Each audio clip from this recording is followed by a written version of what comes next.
This is BBC One, and it's now time for the Multicoloured Swap Shop. Actually, just before you go, Richard, how are you this morning? I'm very well, thank you, Noel, now that I've been up for more than a couple of hours, that is. It's so nice to get some other words out of you, actually. What are you going to do for the rest of the morning? Well, on shorter programmes than yours, I'd be rehearsing what we're going to do next, but on this occasion, I can sit back and enjoy nearly 3 hours of your multicoloured programme. Marvellous. Well, thank you, Richard. Let's have the titles.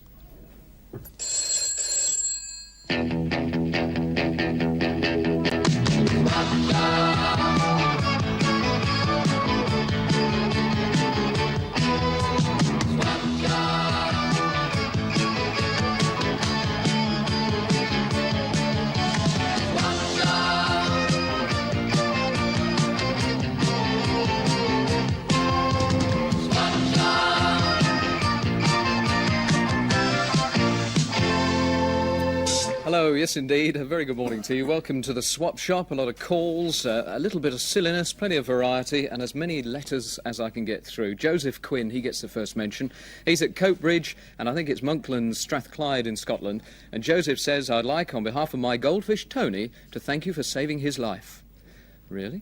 When I got up early to watch Swap Shop, Tony was lying on the floor under the television. I picked Tony up and quickly put him in his bowl. Tony is 5 inches long and 4.5 years old, and he would have died if I hadn't come down to see Swap Shop. Close call there. We save lives on this programme. And how about this? An absolutely gorgeous letter here that just simply says, Dear Noel, we had dinner a bit early. Love, Willie. And the reason I mention that, other than the fact that we all really wanted to know that he did have dinner early, was, look at that for an envelope. That's hats off to the post office. Noel Edmonds, BBC TV London. And it got to me. Yes, well done.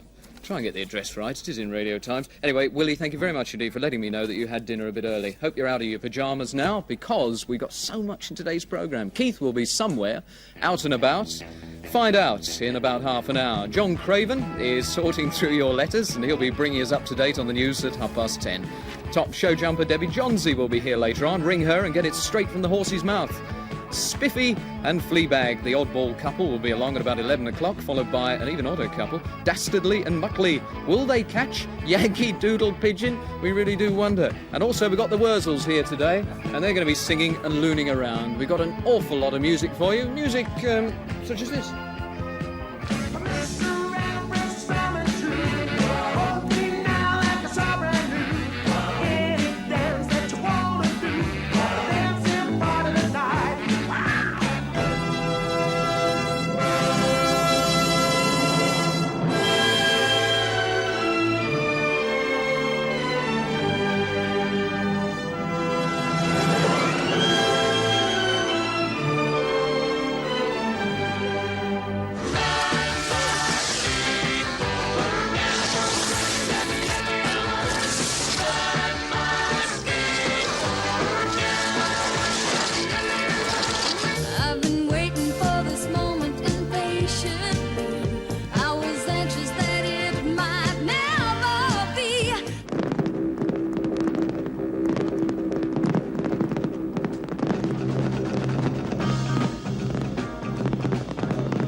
Yes, there is no finer place to be on a Saturday morning than in front of a television set tuned to BBC One. And in fact, on many occasions, there's no finer place than to be on this side of the camera, especially when you lot out there are getting all generous, because just look at this magnificent row of Paddingtons. They go on and on forever. And it followed my comment last week that I'm a bit of a Paddington Bear freak. And look, they've even got lovely pyjamas on. I like it. And the Paddington Bears came flowing in. We got some larger ones as well. Quite magnificent. Thank you very, very much indeed to everybody. Names too numerous to mention, although I would like to pick out in particular this letter which came from Prospect House, Kirby in Cleveland, Middlesbrough in Cleveland. I was up there in the week. I know that part of the world now. Catherine Peterson, thank you very much indeed. She made me a Paddington Bear, a quite splendid little thing, sort of made out of felt. Isn't it lovely? And it's got the label around its neck. And, of course, little suitcase, wanted on voyage. And we've got Paddington Bear sort of oven gloves for someone with a very small oven. Or are they mittens? Or are they a hat? One wonders. But the letter came in from Tina Bellingham of Woodbourne Avenue, Brighton in Sussex. Tina, thank you very much indeed for my small oven gloves. Oh, they're egg cosies. I like it. And that's pretty good as well. How about that? A mug of cocoa from Paddington made out of coloured bits of paper. Thank you very much indeed to everyone who sent me in Paddington.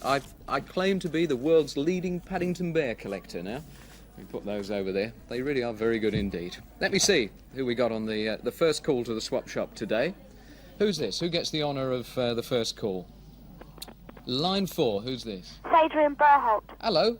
What Hello. can I do? What can I do for you? Well, I've got a swap to make. You've got a swap to make. It's Adrian, is it? Yes. All right. Whereabouts are you, Adrian? I'm in Haywards Heath. Haywards Heath? Yeah. Right. I'll just write that down for my own amusement. Now, what are you offering? A black and white Polaroid camera. A black and white Polaroid camera? Yes. All right. And what would you like? Anything. You'd like anything. Fair enough. You must have some ideas. Come on, have you got any hobbies? Anything in particular that you like? Well, I like electronics and radios and everything. Electronics, and you like radios, so something in that line. Yes. Did you get fed up with the camera? Have you lost interest in photography? Well, you see, it costs too much to run for me. It's a good point. Film is expensive, isn't it? All right, Adrian, you know the form, don't you? Our board comes up a little bit later on. Okay, thank All you. right, thank you. Bye-bye. Bye. Yes, our board, our top 10 board, is made up of half letters and half phone calls, and that will be coming up a little bit later. Right now, we've got a stirring start to the day. Just if you've got a sort of a bit of a thick head this morning, or you're feeling a trifle fragile, back off from the television for a moment, because we're going to have a splendid sound from the Thurrock Drum and Trumpet Corps. 1, 2, 3, squeak! March!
It deserves a round of applause. Splendid stuff. Splendid. Drum major, you look very serious. You are the drum major? Yeah. Right, what's your name? John. John. Loader. Thurrock, that's near Grays in Essex, isn't it? How many people have you got in the drum and trumpet corps? Around about 50. 50 altogether? Yeah. How many people have you brought along here today? I should think about 27. Yeah. Can you maybe explain what some of these movements mean? Because you're not doing that just to sort of keep the air moving, are you? Well, that's a bit of showmanship. You know. Oh, that's a bit of showmanship. Yes. Have you ever broken anything? Like your wrists? Well, no. No. But do you sort of, how long did it take to train to do that? Because I imagine I could sort of twiddle that and break my fingers. Well, I've been drum major for about 3 years. Band's been going 4 years. Yeah. And since then I've progressed. I'm second drum major in the country at the moment. You are? Oh, congratulations. Now, you just said that bit was a twiddly bit, but there are certain things you do which are... Could you maybe give us a clue? Well, that's chopping a band or going into a routine movement, bringing a band to a halt. Yeah. Because we've got you obviously standing still because we haven't got room here, but you you would normally be covering quite an area. Yeah. What's the longest march you've been on while playing? I should think Coring Mile, which will be about 6 miles an hour. 6 miles? 5 miles, something like Yeah. Now, you are taking part in the Lord Mayor's show, aren't you? that. Yeah. This, which will be, what, the next weekend? Yes, sir. So what exactly will you be doing there? Well, just marching through, playing original numbers. Yeah.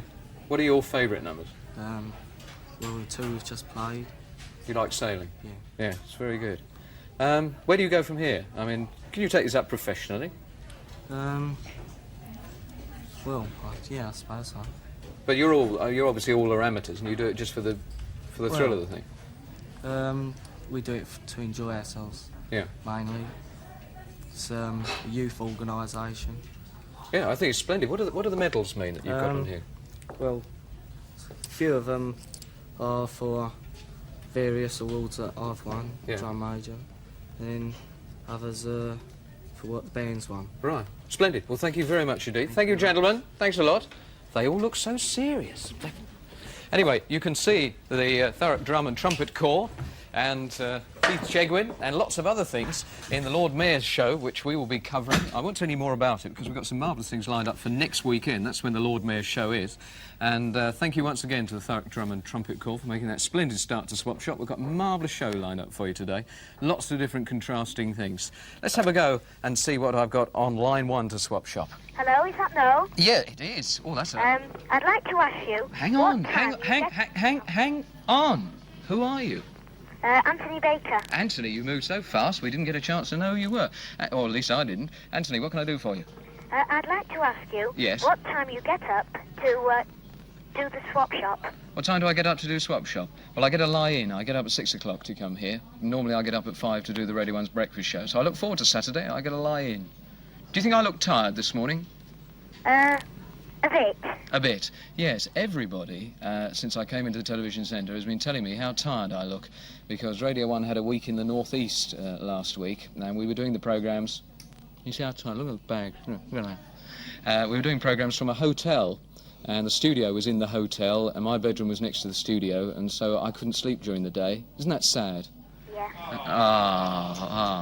And I had I had about 17 hours sleep in the whole week. Well, I did have a good sleep last night. I went to sleep for about 12 hours. There you go. Now you know about my soporific habits. Anything else you want to know? No, not really. No? All right. But what time do you normally get up? 8 o'clock, 8:30. 8 o'clock, 8:30. You lazy thing. All right, Anthony. Thank you very much. Keep watching Swap Shop. Bye-bye. Bye. I don't know, there are no personal secrets on this programme. You know, everybody knows everything. We've had the colour of my socks, we've had what I eat for breakfast, now you know what time I get up in the morning. Anyway, at least I'm not wearing my pyjamas this week. Sarah Merrick joins my pyjama patrol. Sarah at Penwell Way in Paignton. And she says, my mum was in her night clothes at 10:15 when your programme was on, but she's dressed now. I like the Oddball Couple and the Great Ape Show. Well, Sarah, thank you very much indeed for reporting on your mother. I do hope that she's not wearing her night clothes now, because we're about to have the Great Ape. Grape ape. Over 40 feet high, Grape ape. just a little bit shy. Ray Babe. But a super strong guy. Yep, that's me. The great Ray Babe. Ray Babe. If he comes to your town, Ray Babe. he will really put down Ray Babe. any bad guy around. The great Ray Babe. What a sight to see him jogging block after block. Things begin to shake and quake and rattle and rock. The big gorilla! Ray Babe. I do not recommend. Ray He Babe. is one to offend. Ray Babe. So be sure he's your friend. Better be sure. The great Ray Babe. Yep, that's me.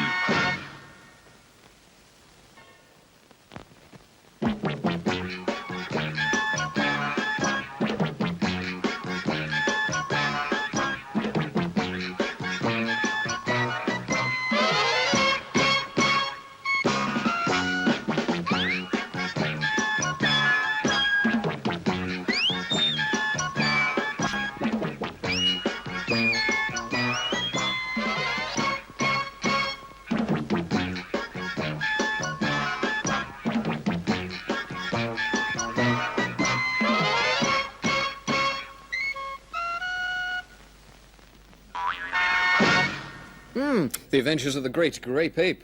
Janet and Nicola have written to me from 3 Lafac Road, I think that is, Carmill, St Helens on Merseyside, and Janet and Nicola say last week there was a power cut in the middle of Swap Shop, so we missed most of it. Will you please tell us what happened? Well, I was looking through the notes we made after last week's programme, Janet and Nicola, and just to give you a rough rundown of some of the things that did occur, Her Majesty the Queen popped in and borrowed a cup of sugar, a camera caught fire, John Craven read the news in his underpants, and Cheggers broke the world record for the mile on a pogo stick. That's just sort of a brief resume, but it's not easy to break down 3 hours at one go. Talking of Cheggers, actually, I wonder where he is. I wonder where he can possibly be. Keith? Keith? Where are you? I think we've caught him out, whatever he's doing. Love it, love it, love it. This is the 4th show, and on 2 shows I managed to catch him out completely. And oh, look, there's Cisco Kid. Oh, I feel like John Wayne now. Mustn't mention the time. I'll tell you what, while he's busy getting himself sorted out, let me take a call on line 4 to Swap Shop. Hello? Hello, it's Alison Strutt. Hello, Alison. How are you? All right, thank you. How are you? I'm very well. I'm over the moon now. I've caught Keith out again. I get a special prize with that. Right, Alison, what do you want to know?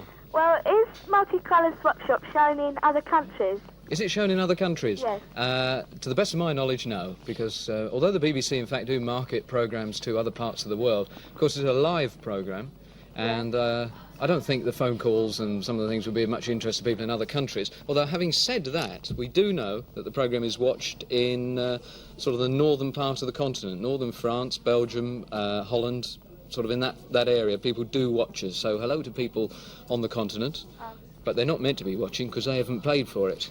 Oh, see, my brother's in Germany because he's in the army. Yes. And I was wondering, because he's a great fan, when he comes home and it's on, he watches you because he's a great fan of all the cartoons and you. Right. So, Whereabouts in Germany is he? Munster. In Munster? Yeah. Yeah, well, I definitely don't think he would get the signal going that far because it's not aimed in that direction anyway. Whereabouts are you? I'm in Muswell Hill. You're in Muswell Hill? Yeah. Oh, you're in London. OK, enjoying the programme? Yes, thank you. Jolly good. Could you say hello to my cousins Debbie and Denise and Joanne and Stephen and Class 111 from Crichton School? Well, there's no need for me to do that. You've just done it. All right. OK. Cheers, Thank Alison. you very much. Bye-bye. Right, bye. Right. Cue mouth take 2. I wonder where Keith is this week. Hello!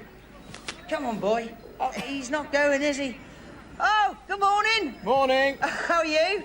I'm very well. Oh, well, you're probably wondering what I'm doing sitting on this donkey. No, not at all. Oh, well, his name isn't Don Carosi. Don Carosi? Oh. No, his name's Red Drum. Mind you, he's got his winter coat on at the moment. No, seriously, this is my friend Silver. Hello, Silver. I like his bells. Oh, so do I. Oh, what's this here? Hey? Oh, he says he doesn't know. I've lost my ass. He said, but he's got another one here. Pardon?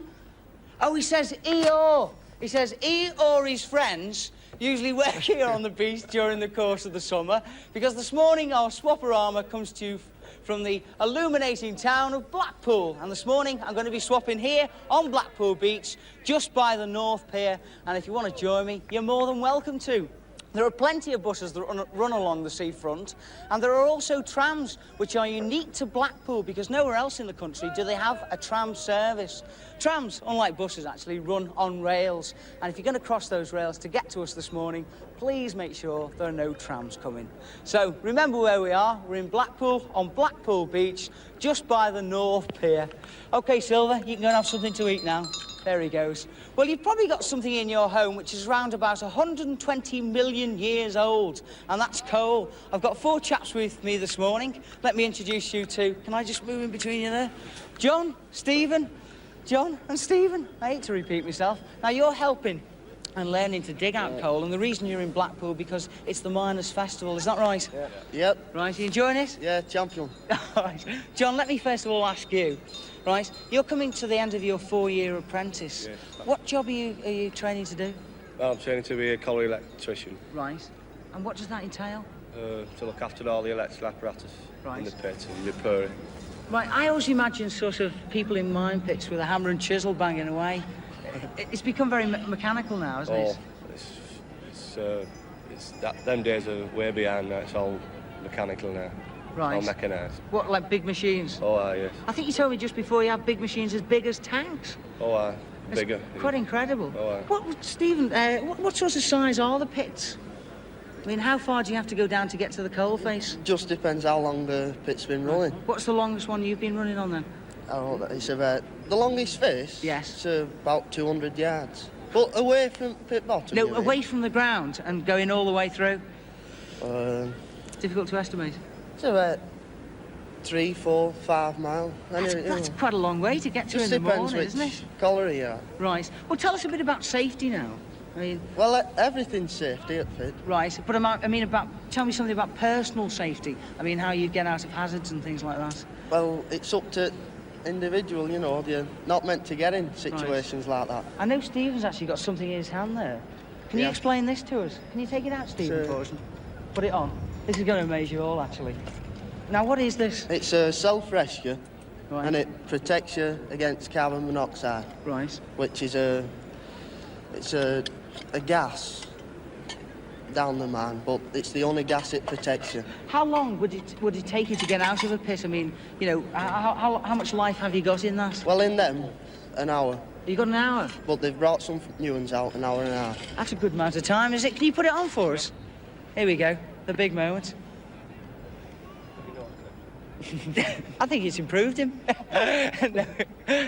All right, you're putting it on there, Stephen. John, let me ask you. I always look at coal pits and things like that and think, oh, what a dirty, horrible place to work in. Is it like that? No, it's changed a lot from the films and the pictures that you see Right. of the mines what it used to be like. Nothing like that at all. It's all modern, sophisticated machinery now. And Right. coal cutters, heading machinery. More or less, sometimes you don't even touch the coal itself because it's transported straight from the face out, right up to the pit. What without made you decide to do it then, John? Quite a lot of things. Prospects are good. Opportunities that you can take up once you've done your time in the pit. Right. And the apprenticeship scheme is one of the best in the country. OK, well, I wish you all lots of success in the future. And thank you for coming along today. John, Stephen, John and Stephen. Well, that's about all from us here for the moment on Blackpool Beach. Remember where I am? I'm in Blackpool, just by the North Pier. And in actual fact, there's going to be a bit of fireworks happening here at the evening. It's going to be on your telly tonight, so watch out for it. Anyway, come in, Noel. OK, Keith, could you just smile one moment? Yes? Just give me a nice big cheesy grin. What are you Lovely. doing? Just taking a photo of you. I'll Oh, explain it all later. Thanks a lot. Come back to you in a while. See you in a moment, Noel. Right, now that was not just messing around. As you've probably realised from watching the programme over the past few weeks, I've got very, very keen on taking photos. My wife bought me a camera last Christmas, and I've been sort of snapping anything that moves.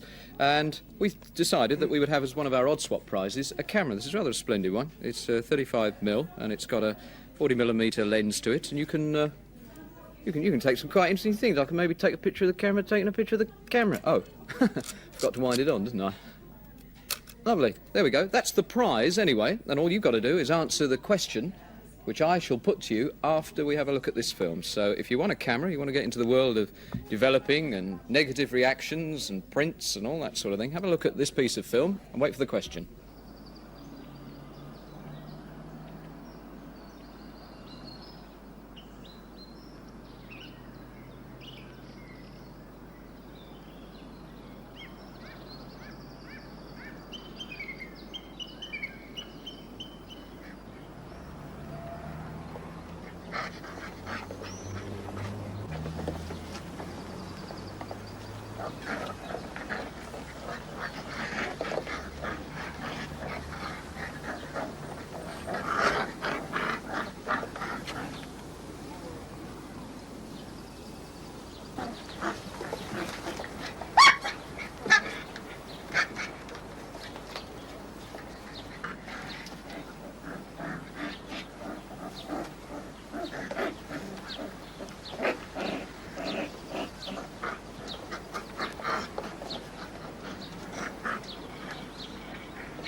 There we go, the foxes and things.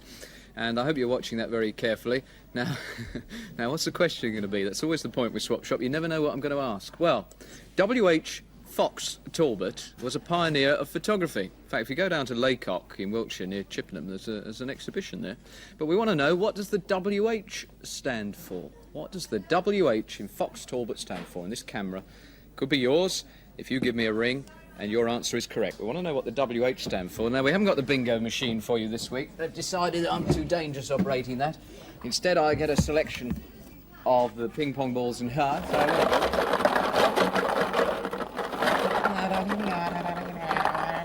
There it is. It's an orange one, number 7. So, the 7th correct call to us with the answer. What do the initials WH stand for? And you could win that camera.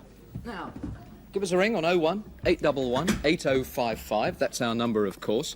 And I had a letter here which is really quite delightful, apart from the fact it's got Paddington Bears stuck on it. It's beautifully written by Darren Buchanan of Westminster Avenue, Walney Island, Barrow-in-Furness in Cumbria. And Darren does bring up a very good point, because as you may know, if you listen to this programme regularly, I say that if you're living outside London, don't forget to dial 01. And Darren says, I'm fed up. I miss all your show trying to ring you. I save Paddington Bears like you. He's a great little bear. I have a soap of him, and I also save soaps. But please tell my mum your phone number is only 01. She makes me phone 01 811 8055. It's a good point, Darren, and you're not being silly, because maybe I haven't explained it well enough in the past. It's 811 8055 if you're in London, of course. If you're outside that London area, you have to add 01. You don't just dial 01. You do follow, yes. There are our wonderful telephone ladies, our operators, busy taking calls at the moment. If you can't get through, hang up, start all over again. What's she giggling at down in that corner? She ought to be keeping busy.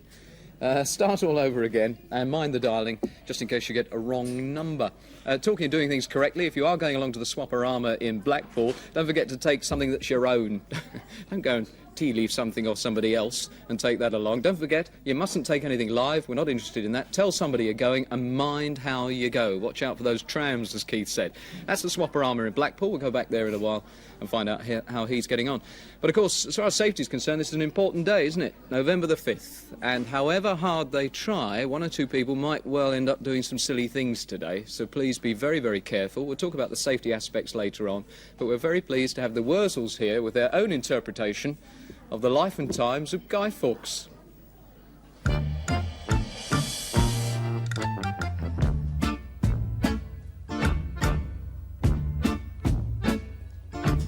Now Guy Fawkes, so we're taught at school, was not a man to love. He hid beneath our parliament to blow up those above. He crept in at the dead of night with gunpowder and fuse, and such an evil deed as this was bound to make the news. Next day the headlines read in every paper in the land of of how Guy Fawkes was found there with 2 barrels close at hand. Then what he'd explain, he didn't say a word. And so the truth of what he did has never yet been heard. Guy Fawkes and his men hid beneath Big Ben, if you believe it or not. So please do remember the 5th of November, gunpowder, treason and plot. Ah, gunpowder, treason and plot.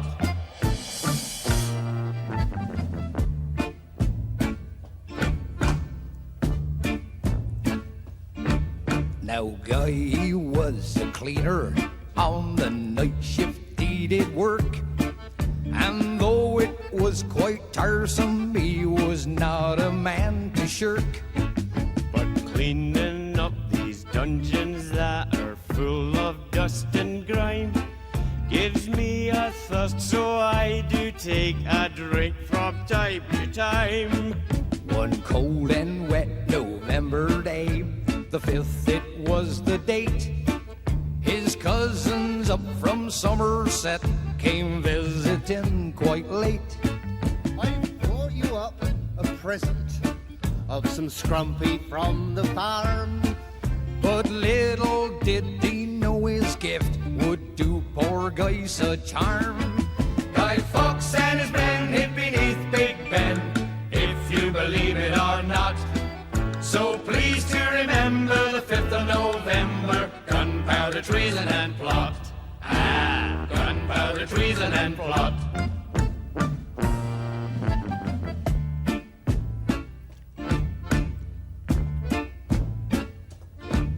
They found Guy lying speechless, empty barrels at his feet. They didn't find gunpowder, but it reads on your charge sheet that you tried to blow up Parliament. The judge he got quite grumpy, but Guy couldn't say a word, 'cause he'd had too much scrumpy. Guy was sentenced there and then, he couldn't clear his name. And to this day, the history books have always said the same. That I was guilty of this crime, so let me add this rider. Take heed of what might happen to you if you drink too much cider. Guy Fawkes and his men hid beneath Big Ben, if you believe it or not. So please to remember the 5th of November, gunpowder, treason and plot. Ah, gunpowder, treason and plot. Ah, gunpowder, treason and plot. Oh, well done, chaps. Well done. The Wurzels. Silly! The Wurzels and the story of Guy Fawkes will, as I say, we're looking at the more serious aspects of today and hoping that you're really going to enjoy yourselves, but having a chat with John a little bit later on. One of the lovely things about working on this programme is, honestly, anything can happen, and we have a little bit of a reputation in BBC circles, and here at the Television Centre we've got a little bit of a reputation for springing things on other people and for running a studio where anything can happen. And we've broken down 1 or 2 barriers in the past. Let's do Jill Murray and Belinda Finch a favour. Jill Murray at Gravel Road, Eastwood, Leigh-on-Sea in Essex says, "I'm writing to you about your cameramen. I've never seen any of them, but I only hear occasional maniac-like laughter.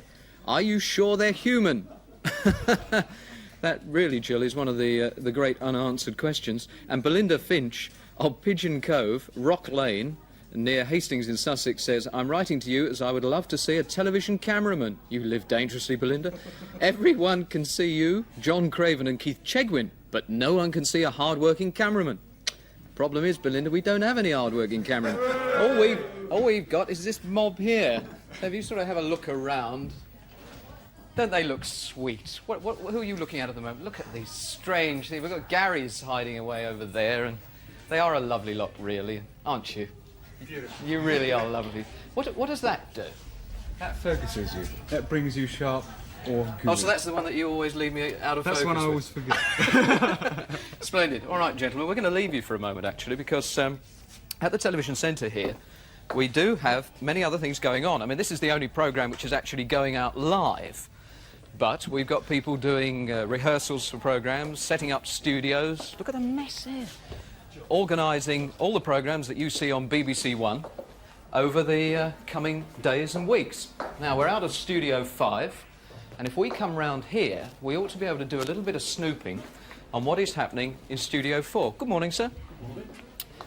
Because in here, they are rehearsing It Ain't Half Hot, Mum. So we've only moved just a few yards away into the studio next door to ours, where the action is going on at the moment. This is the studio seating unit. Good morning. Good morning. And they're all looning about in the middle of it. Morning! Morning! Morning!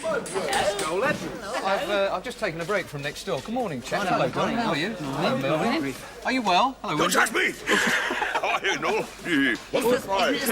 It's Noel Edmund. Hello, Noel. Nice to meet you. Hello there. Nice to see you all. Stuart McGugan. Hello, Stuart. Hi. Is this a swap man? Yes. Yeah. Is he all right? Is he okay? Hello, Joanna Lucy. Hello, Liz. They're all watching, you know. You know, they use the phone on a Saturday morning. I cannot use my phone the whole time. Swap, all the time. I get the same trouble. Tell me. He's on the phone with me. What? This episode you're working on, when will this go out? Never, if you keep it. I mean, we're trying to rehearse. 3 weeks. A couple of weeks ahead at the moment. A couple of weeks. How long does it take you to actually get together? I love television. Little ego trip. Yes, it is. Thank you. Very nice. Sure? Very nice, isn't it? Yes, that's it. I didn't really think you were like that, Gloria. Actually, we've got something to swap. No, seriously, we have. Have you? My friend and I. Yes. Yes. But do you want to tell them? Yes, but I've got a new house, so I'd like. I've got a new house as well. What do you want? I like a plastic dustbin. And I'd like a plastic dustbin. I don't think that's really what the programme's all about. What do you want a plastic dustbin for? Well, because we've got something a bit like rubbish to swap, you see. Yes, have you? Yes. What is it then? Well, it's a bit sort of lollopy and horrible. We don't like it. We want to get rid of it. Can't you get? I mean, you're superior rank. Can't you get some order out of this? Well, I'm just wondering what he's going to give to the kids to swap. You've got to swap something to get these plastic dustbins, yeah, right? but we've got to swap something that we want to get rid of. Is that right? That's right. Yes, but what do you want? I mean, what does you in fact want to get rid of? Well, it's a sort of a big thing. Yeah. And sort of nasty. Makes a lot of noise. Oh, it shouts all the time. I wonder what that can be. It's got a moustache. Shut up! See, we want to get rid of him! No, they don't. They really love me. That's all right. Been a lot of money with this But boy. seriously, folks, have you got a swap for us? Have you got something that you're going to offer up? Anybody bring it? Nobody bought a swap. Copy of the tattoo. You what? A copy of the tattoo on the chest. A copy of the tattoo?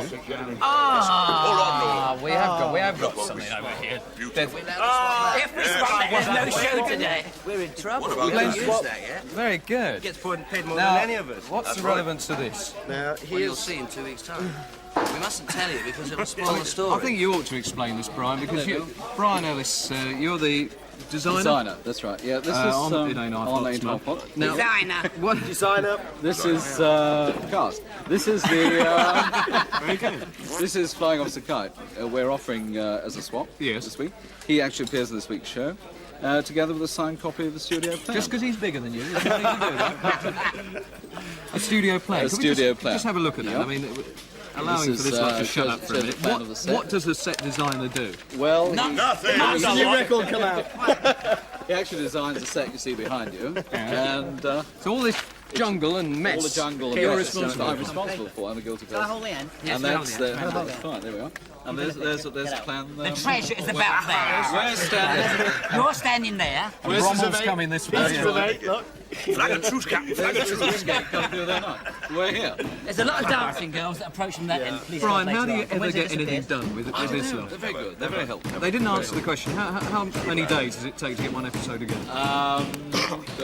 Days. Days. It takes a week, in fact. A whole working It takes week. a whole We've got it working together week. at all, yeah. And can you just sort of talk us around some of the set that you've got here? Something like this is very, very impressive. This is the Land Spasher, the other rank Spasher. Yeah. And over there we've got the wireless hut. And do you have to set this up every single week? Yeah, that you it do? comes in every week. This. So it goes away, little boxes, goes That's into a right. room. It and keeps coming in it's again. ready done. Yeah. That is quite magnificent. And then you've got a jungle scene We've got over the the back. jungle background over there. The You're telling warrant, all the secrets. the warrant officer's hut, and the officer's quarters over there. And you give the impression of it looking enormous by taking individual shots of That's right. the different areas. How long have you been working on the programme? Have you been I've designing been working from on the it since for this series for the last 5. How does he Yeah. compare with past designers? Is it... I mean, we're not ready. Usually in the past, we were ready an hour ago. In earlier series, we had houses to live in. With him designing, we got chat. Melvin and I. Oh, they're off again. Hello, kids. Do you gentlemen have any problems sort of acting Shall we out? Do you see? have problems acting out the heat and the horrible sweating Yes, perspiration? especially when we're on film, because it's very cold. Yeah. Only on live television, Put though, we're spray all stuff on. Chuck, have you been paid for your filming money yet? Oh, stirrer, isn't he? Yes, he is. We'd all Mention like, your makeup, lady. we'd all like to swap our bank always after overdrafts money. for our filming money. No. That's an in He's always after money, Melvin. I didn't know you lot were like this. I thought you were quite No, we sensible, are. actually. As a Now, matter of fact, we are. He's much taller, really. I am really, yes. having got this magnificent flying chat, we need a question. We need something. Has Brian got the question? Has he got the The answer? question was? Yes. What's the question? What's the capital What's the capital? of the country? Yes. Capital city of the country in which our show is set. I'm saying it. So your lips He moving. doesn't even know. Well, I was moving. No one's done me to look him out. Say it again, Brian. We want the... What's the capital city of Yes. the country in which our show is set? Right. Okay. When will you be getting back to work? Any second now? Now. Right. Okay. Well, good luck with it. Good night. Right, Gloria. Nice to see you. Fireworks. All the best. Where's the camera gone? the show. With a bit of luck, I'll get back to the other studio. Are you but, next door? Have a look. Oh, Are you next door? He's told the kids about the fireworks for doing it. yes, we're doing a big bit on that. We're doing a bit. Beautiful. It's in a world of his own. Here's an excerpt from a forthcoming edition of. Is it Dad's Army? No, it's not. It ain't hot, Mum! Get out of it! So, in fact, of It Ain't Half Hot Mum, I'm back in Studio 5. And really, honestly, that was a break in their studio routine. We sometimes see them at lunchtime lolling about in the little drinking parlour upstairs going, oh, another drink. But they were just having a short break before getting back to filming. I hope we haven't caught him having a break. I know he works hard and he needs a rest every now and again. Keith, swapping in black... Oh, look at that crowd. Marvellous. Smashing, isn't it, Noel? Fabulous. Oh, they're great here this morning. A wet and windy Blackpool, Noel. It's a bit wet. We're actually being overlooked by the Blackpool Tower there, and it really is an eyeful. Oh. All right. Well, if you want to come down and swap, you've still got plenty of time to join us. We're on the Blackpool Beach, just by the North Pier. Anyway, let's get on to our swaps this morning, and let me say hello to these two chaps here. If I get it right, it's Gary and Carl. Carl, what have you brought along here this morning? Sticker rock. Well, it's a bit big. We won it at a raffle and we'd like to give it to some charity. Oh, that really is very kind of you, and I'll certainly make sure it does get to a charity. Any charity in particular? Not really. No, just any one will do. Yeah. What made you come down and bring it here this morning, then? Well, it was too big to fit in the house and It's too big to go in your mouth. and we didn't know what to do with it. This must cost a fortune, actually, to buy in the shops, wouldn't it? Yeah. Hey, that's great. Hey, well, thank you very, very much for both of you coming along this morning. I think it's a very kind thing to actually give a bar of rock to charity, and I'll certainly make sure it gets there. Great. Well done. Must be getting pretty heavy by now.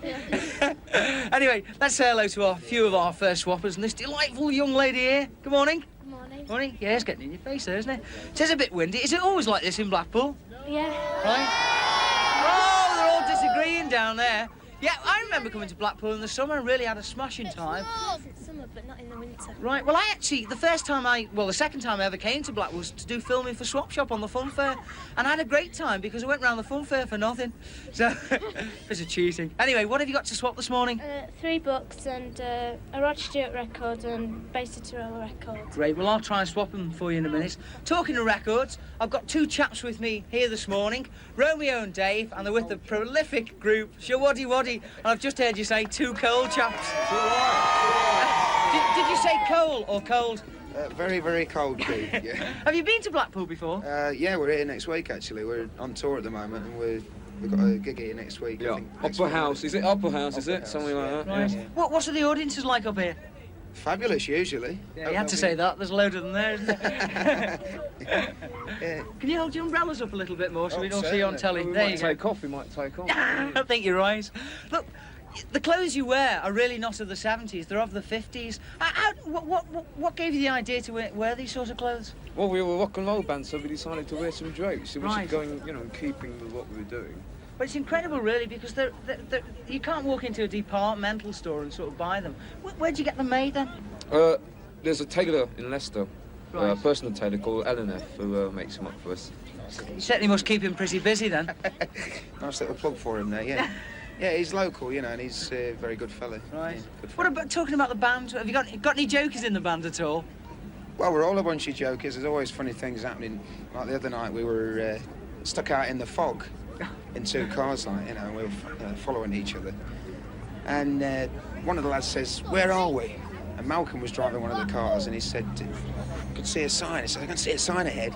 Hang on, I'll tell you where we are." And he went, "A place called Statian." What? It was a sign for a local station. Oh, that's tremendous. Well, tell us what you brought along to Swap this morning. Well, I bought a pair of drumsticks. Will I take hold of that? Yeah, do that. A pair of drumsticks and a cymbal. Right, so that's all signed by the band All there? signed by everybody, yeah. What do you want for it, Romeo? Whoa, a stick of rock or something, you know. Stick of rock? Yeah. As simple as that? Simple as that. Oh, you know, I don't want to go. I don't think you have any trouble getting that this morning. No, I don't think and so. Dave, what have you got there? We've got an autographed Shawty Waddy shoe, as Right. worn by me and sterilised. Yes, it is worn by you. What do you want for it? Electric Fire. Electric Fire? No, I tell you what, a fresh oyster from Blackpool. That's great, isn't it? Do you like seafoods and things? Oh, yeah, lovely. Yeah, it's one of my favourites. Anyway, tell us a bit about your routing now. How do you work all that out? Well, you know, after sort of 4 years on the road, it all comes together really pretty Is there quickly any now. And one person in the band who's a choreographer? not anymore, really. It's just a chipping of ideas, which it is on most things, sort of songs and all sorts of things. It's all Okay. it's a collection of ideas. Well, let's see a bit of that routine now with your new single on the Arista label, Shawaddy Waddy and Dancing Party. Take me, are you? Oh, certainly am. Everybody say yeah, yeah. Yeah, yeah. Yeah, yeah. Are you ready? Let's have the ball at the hall tonight. Rookie girl till the early bright. Make a scene with the wreck machine. Dancing party tonight. Come on, let's fly mashed potatoes too. Tipsy girl and dancing through. Twist and shout till we knock ourselves out. Dancing party tonight. This winter's time is party time. And everything's alright. And everyone is feeling fine. Every night's a Saturday night. I mess around, breaks family true. Hold me now like it's all brand new. Any dance that you wanna do. Dancing party tonight.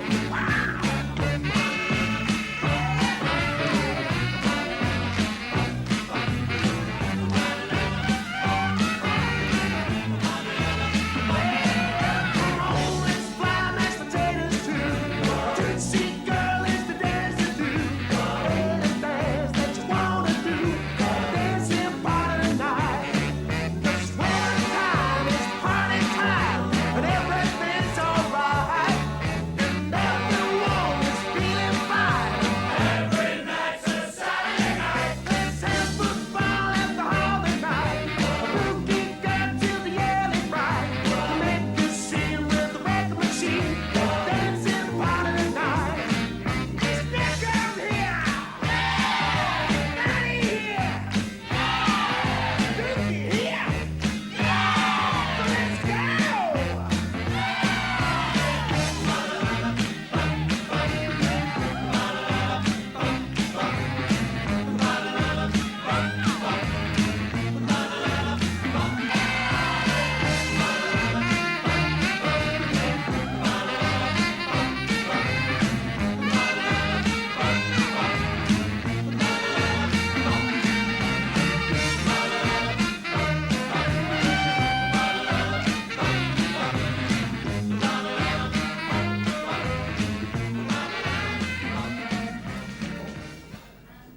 Ooh, Shawaddy Waddy and the Dancing Party and a little bit of Blackpool. We go back to Blackpool in just a little while. I went to a couple of dancing parties last week because Radio 1 was up in the northeast part of the country, up in the Newcastle area. We went to Middlesbrough and all around there. And we had a couple of charity discos during the week, one in Sunderland on the Tuesday night and one in Newcastle itself on the Thursday night. And we had an absolutely marvellous time, so many thanks to all the Radio 1 fans up there and all the Swap Shop fans who came along to those and helped us to overall, with a football match at Roker Park on last Sunday, overall we managed to get £17,000 for charity, which is not bad. They're generous people up there. How many people did you get into the ground then? We got about 16,000 in officially. We were then told that something like 1,700 people had gone over the wall. Really? That's amazing. It's more than Sunderland getting it. That's your area, isn't it, up there? Yeah, I'm dead jealous if you're going up there for a week, because I was about 5 years working for the telly up in Newcastle. Yeah. Smashing part of the Oh, world. it was marvellous. Love it. And Fiona Johnston, who of course was on the programme a Right. few weeks ago, she interviewed me on the Monday. In bed. Never. Yes. Well, I was in bed, Disgraceful. she wasn't. Part of the breakfast show was started on Great. the telly and in bed. So, Anyway, are you how glad to be John? back or not? Yes, I am actually. I'm glad to get a bit of sleep. I actually slept last night because with having the studio actually in the hotel, I couldn't get no sleep during the day. What about the people in the rooms above? Were they knocking on the floor? It was saying, very "Shut up"? funny. 7 o'clock on the Monday morning, I start off playing the records and there's boom, boom, turn the radio down. Which I thought was rather nice. There was another word in there as well, but it was generally sort of turn the radio down, Yes. which is quite funny. Firework Day, of course. I've already mentioned the fact there's lots of dangers and things. We've had a few letters sent in, well, a lot of letters sent in on the subject. There's 2 there addressed to you. Would you just like to have a look at those? And also, just while John's looking at that, do you see this? Now that is the result of somebody doing something really, really clever. Sticking a firework in a pillar box. Now, isn't that brilliant, doing that sort of thing? I'm, of course, being sarcastic because it really is a stupid thing to do. You don't know what's in the pillar box. There could be some very important letters in there. Luckily, the post office run a department where they sort of salvage these things, and Sarah Dowling of Tenterden Road, Addiscombe Croydon in Surrey, we managed to salvage your answer to our Anthony Dowell competition. We rewrote it out on another card and we popped it into our post bag. So you were lucky, but every year the post office tell us literally hundreds and hundreds of people don't get very important mail because of stupid individuals who stick fireworks in pillar boxes. I know what I'd like to do to them, but if you see somebody who's doing that, why not report them to an adult or even to the police? Because it really is a daft way of carrying on. Stupid, isn't it? Absolutely What do you got there? Here's a letter from Tanya Rose of Liverpool, and Tanya says, I'd like to tell you about my brother's experience last bonfire night. My brother started to collect dead fireworks after they'd been lit, and he put them in his new coat pocket. Anyway, it was 8:30 p.m. and he realised his coat was on fire. He quickly took it off and stamped it out the fire. It just shows how dangerous it can be to collect dead fireworks, or what you think are dead fireworks, and he ruined his new coat. He was lucky that it was only his coat that got ruined, isn't he? Yeah. And here's one from Elizabeth Grundy, who's 9.5 from Chorley. And Elizabeth says, we have a field at the back of our house and children keep bringing wood for a bonfire. In the daytime, they built a bonfire, and when it came night, they set it alight, which I thought was silly because there were children of 3 and 4 years of age. And they lit bangers, which is against the law because they're only 10 years of age. Well, we won't warning letter. let this subject of fireworks go just at that, but let's get back to your main news, John. Yeah. And your search for news stringers. Right, because we've had, again, hundreds and hundreds of letters from people all over the country who want to tell us their stories, and most of the letters this week were to do with our film report last week about fairgrounds, because remember, we asked if you thought that fairgrounds were in fact fair, whether you were getting good value for money on the rides and things like that. The first letter here comes from Robert Eisenberg from Manchester, and his letter is brief and to the point. He says, I think that if you're not getting fair deals, they should be called unfair grounds. Good point, Robert. Now one from Philip Marshall. Philip comes from Scunthorpe. He is a bit concerned about how some people might get ripped off at fairgrounds, and he says, my sister tried to win a cuddly toy on one of the stalls, and whilst talking to the stall holder, he told us that the large prizes were there for show, and that the winning ticket numbers of these prizes were not in the basket. Well, I think this is terrible and unfair, and I hope that you agree. I certainly do, Philip. That really does seem a rip-off. Now here's a letter from Hayden Day from Christchurch near Wisbech in Cambridgeshire. He thinks, by and large, fun fairs are quite good value, but he has a good idea here. He says, in the holidays, August, September, July, fairgrounds should sell weekly tickets. Now, on these, they should say how many rides you can obtain, and these tickets should be sold at a reasonable price, and time limits should be set. You may even go as far as to obtain books with different sections in it, and after each ride, the owner of the roundabout should mark off the sections. Well, that seems to be quite a good idea to me, but I wonder just how it would work in practice. The other side of the coin comes from Julie Morrison. Julie's 11 and she lives at Rain Hill near Prescott on Merseyside. And she says, I'd like to say that I think fair people are running at a loss. They have to buy the machines, run them in oil, decorate them with coloured lights and repair them when they get broken. The price they pay is only fair, says Julie, and the lengths of the rides are just long enough. Well, we've got enormous correspondence, Noel, on this, as I say. So let's wrap this correspondence up with a poem. And it comes from Susan Myers from Neath in South Wales. And she says, I think the fair is a waste of money. The rides make you sick and feel a bit funny. The goldfish die within a week. Yeah. The ghost train has become more meek. The only thing I think is real, is worth the money, is the big wheel. And you better read this sat, Mr. John, or you won't be on Swap Shop for very long. A threat as well to end that correspondence on fairgrounds. On now to our general news swap stringer letters. And here's a good one from Julia Bath, who lives at Luton in Bedfordshire. And Julia says, I go to a high school where girls have to wear skirts as part of the uniform. And I think that girls should be able to wear trousers in the winter when it's cold. And I'd be very glad if you would bring this point up in News Swap. Well, not only are we bringing the point up, Julia, but I hope that you're waiting to talk to us on the telephone now in Luton. Hello, Julia. Hello. Are you there? Yes. Why don't you want to wear skirts then in winter? Well, it's cold, and if you wear trousers, you know, it's much warmer. It's not because you want to be fashionable, is it? No. And what do all your friends think about it? Do they agree with you? Yeah, I think most of them want to wear trousers as well. Sorry? I think most of them want to wear trousers. And what does your head teacher think? Have you asked? No, I haven't. I think he knows anyway, you know, that all the girls want to wear trousers in the winter, like... Have you mentioned this to the boys? No, I haven't. What do you think they'd think about all the girls wearing trousers? I don't know, really. Well, we've been doing a bit of investigation into this, Julia, and it really does seem to be up to your individual head teacher whether or not you're allowed to wear trousers at school. There's no sort of government law about it, but you might be interested to know that we've been onto the Equal Opportunities Commission, and they say that they've had 60 complaints this year about trousers from girls, about the difference in uniform for boys and girls. That's more complaints than they have about any other education issue, and they do think it might suggest that in fact it might be against the Sex Discrimination Act if you're not allowed to wear trousers. But I say no more than that. Thank you very much for raising this topic with us, Julia. Thank you. Bye-bye. Bye-bye. Bye-bye. And perhaps you at home might have some thoughts about that. Perhaps you'd like to write to us at News Swap with your ideas about school uniforms, and in particular about whether girls should be allowed to wear trousers during the cold winter days.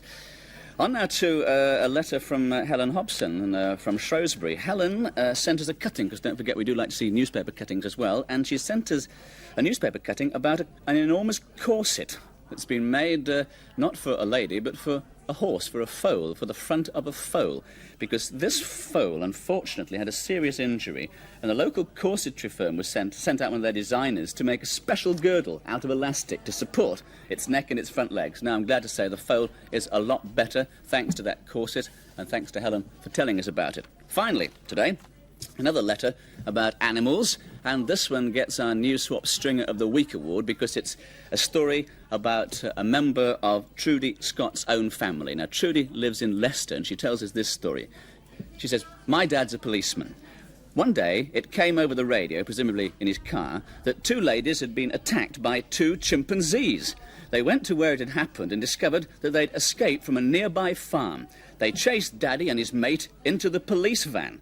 Then they jumped on top of it and ripped the blue light off. Well, finally, that's presumably Dad, called Twycross Zoo, and they tranquilised them. But you can imagine the reaction of Daddy's senior officers when they read the report. What a lovely story. And that gets you our report, Trudy. Imagine a panda car being chased by two chimpanzees. That's lovely. Absolutely Thanks lovely. a lot, Noel. All right, thank you for that, John. And we'll see you a little bit later on. To bring you up to date with the present situation, we were looking for, with our odd swap question, a correct call, 7th correct call to us. And I do hope that on this line is somebody on line 4 with an odd swap answer. Hello? No, this is Jonathan Huddleston. Hello, Jonathan. Whereabouts are you? Heston, near Hounslow. Near where? Near Hounslow. Near Hounslow. And I wanted to know what the WH, the initials for Fox Talbot, the camera pioneer, what they mean. William Henry. You're quite right. Well done. William Henry. Are you interested in photography? Well, I'd like to take it up, actually. You would? Well, I can assure you this is a very good camera. I've used a camera similar to this, and in fact I've used this camera a couple of times, and I've had some very nice prints with it. So you might care to actually come in and collect it. Are you near enough? Are you free enough to actually come in? Yes. You could? OK, well, we'll do all the details. Don't hang up, because somebody else will come on the line, and we might see you a little bit later in the studio to collect your camera. All right? OK. You could, on your way, past a chemist and get yourself another film for this and take some pictures when you actually arrive here if you wanted. Yeah. All right. We'll try and get some film together anyway. OK, bye-bye. Bye. There we go. W.H. Fox Talbot, that was the gentleman, early camera pioneer. William Henry it was. And we'll see if that young man actually does manage to get in here before we have to go off the air just after 12 o'clock. Now, don't forget the system for filling in your swaps. We've got the board complete over here. Excuse me, John. No. And the top 10 board is comprised of 5 phone calls, 5 phone swaps, and then 5 letters. So we try and be fair to those people who have trouble getting through or aren't on the telephone. And Marie Howitt goes in, offering a stunt kite, and she's got a small... Oh, she wants a small sewing machine. James Tansley, he's got a golf set, but he's had enough of the Tony Jacklins, and he's easily pleased. Tiny Tears, offered by Alison. Oh, that must be the swap of the weep. And she wants an ABBA LP. There's Kenneth Hamill, who's offering a skateboard. His knees and his elbows are so sore that he wants to do something a little bit slower, like play Subutio. And there's Claire Schmidt, tennis racket, Enid Blyton books, and she wants William books. At 5, Simon Robinson, who's got headphones with a medium wave radio, and he wants anything electronic. Tina Bullock, automatic record player, and she would like an adult typewriter. Adrian Burholt, who's got that Polaroid camera, and he's got tired of it, or at least he can't afford it any longer, and he wants anything, and he did say anything sort of electrical. Leslie Barnett with a rocking horse, she's sick of that, and wants a guitar, and a wigwam. Ah, 6-foot-high wigwam. The excitement is intense. And in fact, Mark wants to get out of it, and he wants a football game instead. Stop being silly, Noel. You'll have a chance to look at those again. Thank you for laughing, John. That was very kind. A postcard would suffice. Swap Shop, BBC Television Centre, London W12 8QT. Or alternatively, you can just seal down an envelope like that, and you put that address on that side, and then on this side you do a lot better than the person who filled out this envelope. You put your name, your address, and if you want your telephone number, put your age down as well if you want, and on the other side of it you can put down the number of the swap and what you're offering. So there you go, that's our top 10 board with some good music.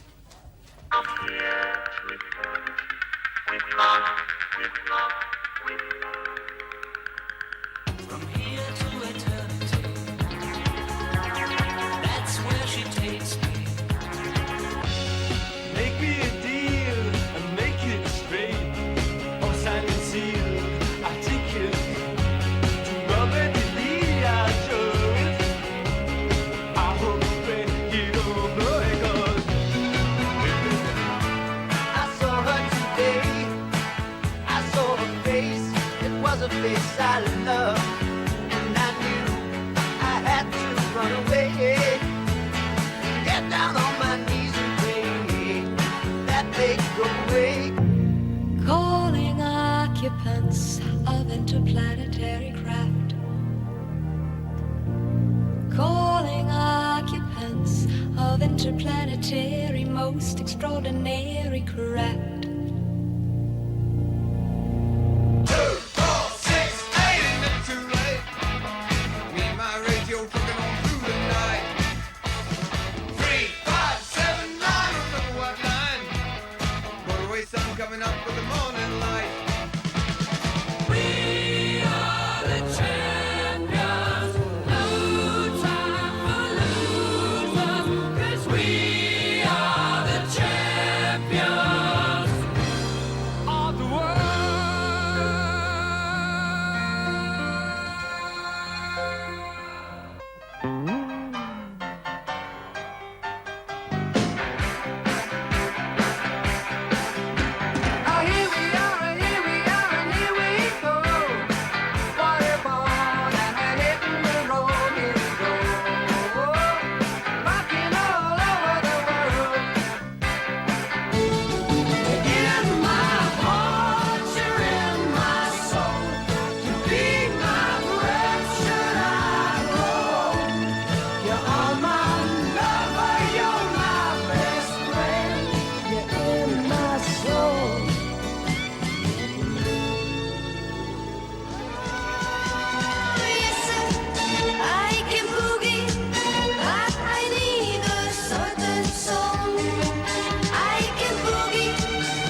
to go, our top 10 board, full of good value there.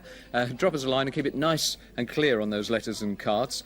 If you just tuned in, if you've just joined us, it's about, 12 and a half minutes before 11 o'clock, and you've missed quite a bit already. We've had the Thurrock Drum and Trumpet Corps on, we've done a bit of swapping on our Swapperama, we've had our odd swap, we've had a number from the Wurzels. What else have we had? Oh, I went for a walk through into the next studio, met the people from It Ain't Half Hot Mum, and I'm not going to give you a rerun on their question, but just a reminder, it's postcards and letters with that question. If you missed it, well, I mean, that's hard luck. You should get up a bit earlier, shouldn't you?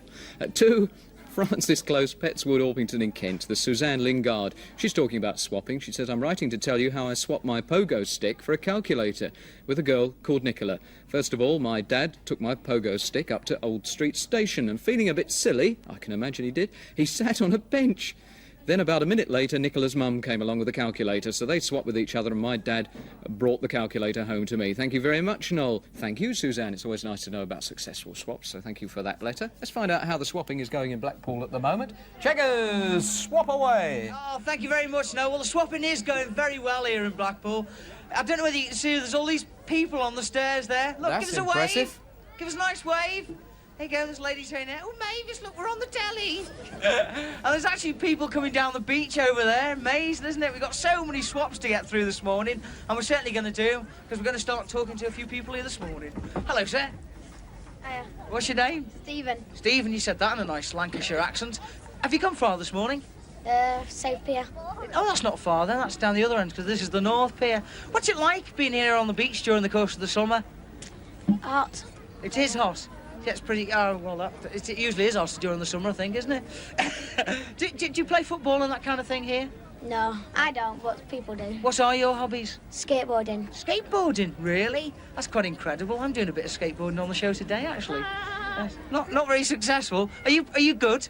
All right. Right. Have you got your own skateboarding and everything? I'm getting me equipment in Christmas. Oh, that's nice. Off your mum and dad. Yeah. What other things are you getting for Christmas? Oh, I don't know yet. Right, well, what have you got to swap today? Magic Wand. Magic Wand? What is it? It's a magic game. Well, it's not a game, but you just do magic. Right, you any good at magic? No. No? You're not a David Nixon, then? Have got any ideas what you want to swap it for? Don't know. Right, shall we have a go for you? Yeah. All right, then we'll have to walk this way. Right, have we got any offers for this Magic Wand? Any offers at all? Hold on, what you got really high, let's have a look. There you go. What's that? Pro Shot Golf. You want that? Do you want to swap the Arnold Palmer golf there? Are you a bit of an Arnold Palmer? You any good at golf? There you go. Can somebody pass that over for me? Yeah, make sure you get everything, you see. Right. Here we go. Oh, it's a bit of a stretch this morning. There you go, sir. Well done. What's that you've got there? Hey? A punch bag. Are you a bit of a boxer? No, not really. No, is that why you're swapping it then? Yeah. Nice. When did you get this? For Christmas last year. And what do you want to swap it for today? That tape recorder down there. Oh, what's your name? Jonathan Owen. Jonathan. All right, Jonathan. Where's the lady? Whereabouts? That one there. Do you want to swap it? Oh, what? We're doing well this morning. There you go, madam. There you go. Oh! There you go. You can go home and record your mum singing now. Will that be a good experience? No, not really. She's a terrible singer. All right, thanks, Jonathan. OK, I'd like to introduce you to a lady now who's she's got quite a strange thing there. It's called a hobby horse, and it's Caroline Hutchinson. That's right. How are you this morning, Caroline? That's fine. Right. What makes you collect hobby horses? Well, we Nana bought two about 6 years ago, me and my brother. And my brother lost interest, so I had one. And Right. I made some. You've got quite a strong interest. How many hobby horses have you got? About 30. Right, well, let's see a few hobby horses in action now and how they're used. There you go. It's a few of your friends. What are your friends' names there? The front one's Dawn, the other's Marie, and the other's Carol at the back. Right. They're quite incredible, really. Yeah. But anyway, Caroline, thank you very much for coming along this morning and bringing your hobby horses with you. It's been very interesting talking to you. OK, then. Well, it's back to Noel now in London. We'll see you a little bit later on. All right. Thank you very much. Thank you very much indeed, Keith. We've got two ladies here three ladies, in fact, who are our collectors of this week. And I must take this with me. I'm just sorting through some mail. That's coming up. A bit of ballet coming up for you in a moment. But we've got three ladies. It's Sarah and Sue and Sally. Yes? But in which order? How does it go round? Susan, Sally and Sarah. Jolly good. You are our collectors of this week. And what a marvellous collection. Who's going to tell me about it first? How did it come about? Well, in 1973, we were all in the same class at school. Yes. And I had I think it was a Smith's token, and I saw this little object with hair, you see, so I thought, well, I'll buy that, that's rather sweet. In fact, it was this one. Yes. He's the oldest. He's the oldest one, Yes. isn't it? Right. And I took him to school after I bought him, and then it just all followed on from there, because then Sally brought one, then Susan brought one. There was just a craze for quite a long what's your time. favourite one, Sue? I haven't got a favourite one, You they're ha- all the same. They're all the same. Well, they're obviously, I mean, visually aren't all the same. Would you like just to talk us through? So tell us which ones are sort of the most interesting, would you reckon? Because they all, I mean, they're all different colours, but they're all trolls, aren't they? Yes. Well, that's mine, and that's got quite a character, and Sarah's has. And Quite a character. What do you mean by quite a character? well, it's sort of not so scruffy. This one's sort of messy. It takes after its own. Yes. Thank you. Takes after its own. That's rotten. It's hers. And How do you react to that comment? It must give you the right to reply. Well, I mean, I don't exactly feel pleased, but it's sort of, it's kind of a coincidence, because they all tend to sort of, well, that's what our parents say anyway. Yeah, they all mirror the people Yes. who collect them, yes. Is this the entire collection? Yes. It is. So how many have you got altogether here? 48. You got 48? One of them has fallen over. Who's that who's collapsed? Oh, that's mine. That's yours? Yes. Do you know who it is? I mean, Yes, that's Gina. That's Gina? Yes. Now, how can you possibly recognise Gina, who's lying face down? Well, the colour of her hair, and she's... May I? Yeah. Oh, not that. Oh, that's Whimsy. There's the baby one in front. Am I picking it up the wrong way? Yes. So you were wrong. So you No, are but the ace there's- collector, and you're... There's one lined out the front as well. Oh, there's one on it. That looks all a bit rude, that, really, with the jacket hanging open like that. Did you make the clothes for it? Yes. What, maybe you tell us about the fashion style there. Can you actually see that? It's a somewhat strange piece of garment. What was the idea behind that bit of fashion? Well, the dresses were easier to make, and we couldn't... It was very difficult to find a pattern sort of for the trousers. Yeah. And so you just put a piece of material round their legs and sew it up in the middle. Why are trolls fat? Because that one has got a very nice little pod hiding in there, isn't it? Well, I think it's because in the legends, in the Norwegian legends, oh yes, it's Norwegian, they were always very large, and that they crouched under bridges, necked people, so I think they're just full from eating people. Yes, this was a question I was going to ask. I mean, I don't know much about trolls, but what is the story then? They come from Scandinavia, from Norway. Yeah. What else do you know about them? They're part of the folklore, and there's a lot of legends written about them. Lots of legends. So is it like we sort of, the Irish have leprechauns, or we talk about Yeah. fairies Yes. and things? There are trolls. And what antics do they get up to? They eat people. They eat Yes. people. I mean, it doesn't sound very charming. It doesn't sound like the sort of thing that three nice ladies would get involved with. I think these are a very tame species. Oh, these are? Yes, they're too small to eat people. Well, I was going to ask you about this because we have moved a lot of extra security in, and the platoon from the army are waiting outside the studio just in case they did turn nasty. Is there any chance that they could turn a bit heavy today? No, they're under a threat. Oh, what's... are you able to say what threat? Well, we've said that we will not keep them anymore. They're very sociable and they're in a good mood. You would throw them out on the Yes. streets if they attacked anybody here? Yes. Well, I think we can all breathe again, a sigh of relief. Yes. Are there any particular trolls that you want to collect, that you would like? Because Swap Shop is all about swapping, so you might well get yourself some trolls. Well, any size. Any size? Yes. They're all equally welcome. Would you rather have them, dare I say it, naked, or with clothes? Well, we like them. Well, I personally, anyway, like them naked so that I can clothe them, but I don't Yes. know about the other two. well, this size and that size, they come clothed already, and the others are just naked. All right. So you're on a troll hunt. You'll be relieved to know I'm not going to make any jokes about trolls. What are you offering? Etch-a-sketch. Etch-a-sketch, yes. Right, shout out each of you what you're offering. A photo album, 2 singles, and some badges. Yes. Various books depend. I swap how many depending on the size of the troll. So, fine, jolly good. OK, well, never know. People might start ringing in like mad on this, on the troll thing. It's 01 811 8055. Hang about, ladies, and keep them in order, you know. We don't want any trouble in this programme. What a mighty band of individuals they look. Ballet is always a subject that goes down well. Do you like ballet, girls? It's not My into sister ballet? dances. Your sister does. What's her name? Kay. Kay. Right, so Kay likes ballet, so Kay's going to be very happy in a moment. And at 10, Standing Butts Close, Walton-on-Trent, Burton-on-Trent in Staffordshire, there's Anita Haycock. And Anita says, I'm glad Swap Shop is back again. I still watched the programmes on BBC One when it wasn't around, but they weren't as good as Swap Shop. Flatterer, you. I like it very much. And particularly the ballet that you cover. I'm interested because I'm on grade 3. I collect programmes. I haven't got many. I also collect dancing pictures. Please, could we have just a bit more dancing on the programme for my friends Rachel, for Ruth and for Sarah. Also for my dancing teacher, Mrs Wollaston, and for our pianist, Mrs Rowe. Thank you very much indeed, Anita Haycock. Well, we've got for you, Anita, in fact, something from The Nutcracker, and I think you might find this rather interesting. It's danced by 2 new stars from the Bolshoi Ballet, who you won't have seen in this country before.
For those that are interested, the dancers in that piece were Nadezhda Pavlova and Vyacheslav Gordyaev, and you can see the whole of that on BBC Two tomorrow at 9:05. Don't miss The Nutcracker. And of course we had Anthony Dowell on the programme last week, some fascinating phone calls to him, and he really proved to be very interesting on the subject of dancing and all the problems about dancing. He had a great swap.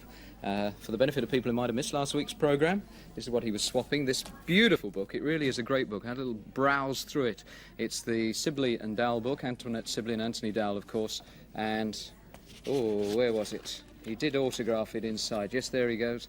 It's autographed. That's what he was offering. And also some leg warmers.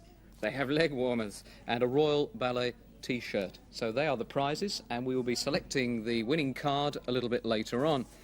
The question that Anthony Dowell set was, what is the real name of Sleeping Beauty? What is Sleeping Beauty's actual name? I won't give away the answer now, but Dawn Boorman of 86 Blythedale Road, Abbey Wood in London, said on her card, maybe you can read it there, Sleeping Beauty's real name is Iris Toddy. Now, I shouldn't laugh at your expense, Dawn, but we've been wondering all week why you said Iris Toddy. So if you're watching us in Abbey Wood in London, please write again and say why you said Iris Toddy, because I hate to break this to you, but you're wrong. It's Susan Toddy, but I shouldn't have said that. So drop us a line. We've got Debbie Johnsey coming up in a while. You see, we do take note of what you say in your letters. Laura Donlan of Congleton Road, Scholar Green, Stoke-on-Trent says, I'm writing to ask you, will you please put on more clips about show jumping? Because I like that sort of thing. And I had to write to you because I don't have a phone. I haven't got a phone number. Don't worry, Laura, you see, if you drop us a line, we take note. We have got Debbie Johnsey coming in just a little while, and Louise Price, amongst many people who wrote to us. Cedar Way, Langley and Slough. Louise Price, she also wants some show jumping, some horsesness, and horses are coming. Debbie Johnsey will be with us in a while, so give us a ring if you want to put a question to her. But right now, here she is in action in the 1976 Olympics, jumping for Britain in what I think you'll agree, whether you like horses or know anything about them or not, is absolutely appalling conditions. Have a look at this.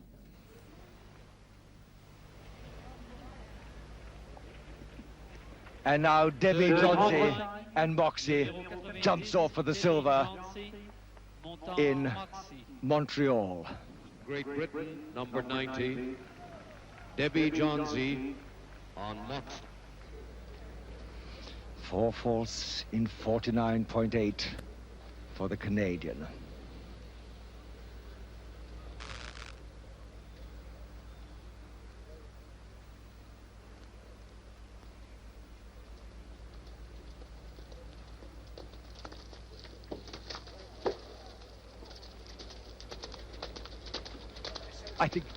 I think that first fence has gone. I think that brick is off the wall.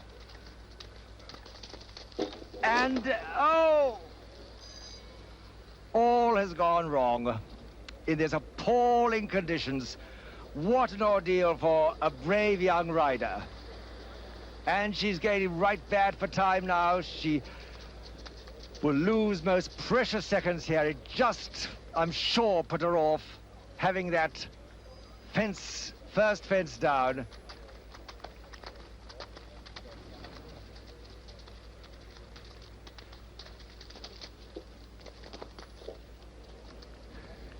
Trying his best again. But what conditions, what appalling conditions for anybody to be riding for their life in. The big spread. And the last line.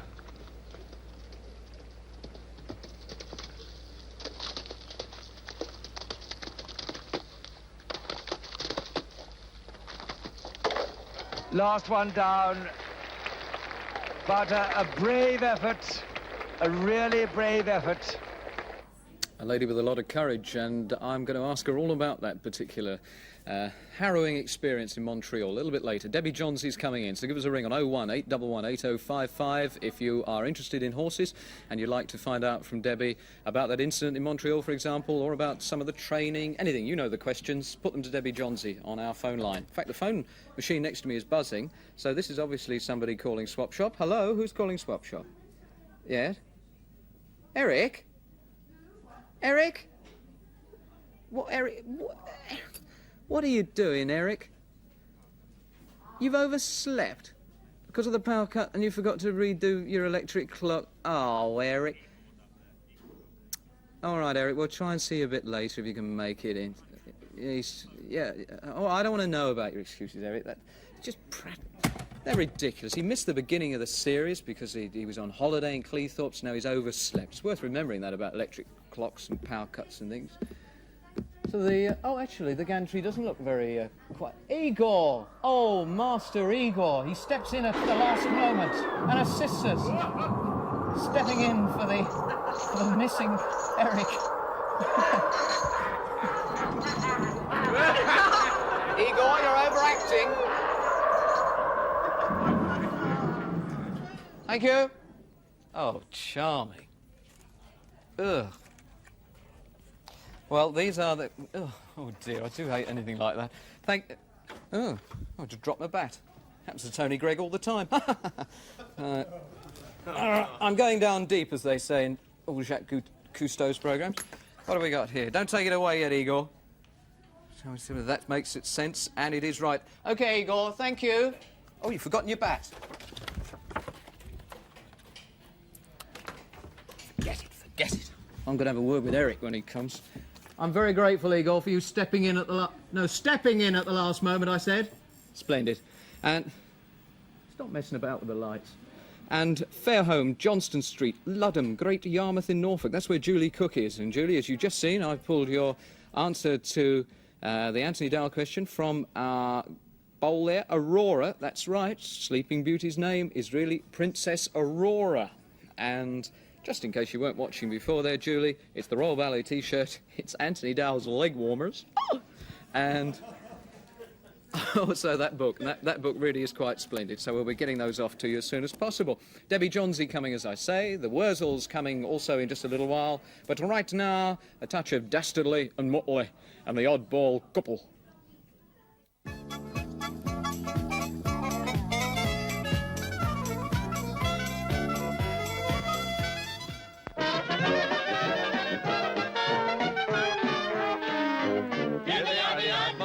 They're a couple that's a couple of oddballs. Anything the oddball couple ever do becomes a series of foul balls. They're really just as opposite as crooked and straight. And no matter where they're going, if there's one that's early, the other one is late. Talk about the oddball couple. They're a couple that's a couple of oddballs.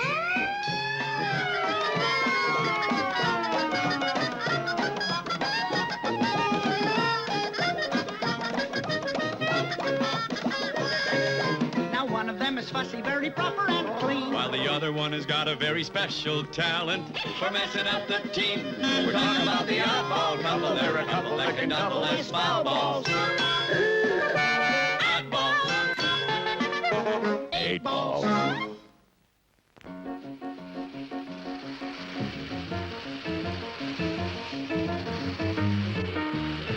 Uh-oh, watch it. Coming through.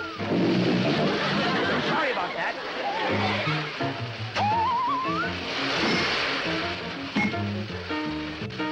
Oops, sorry about that, too. Well, good morning, newspaper. Lovely day, isn't it? Look out, Spiffy! Gangway! Watch it! Whoa!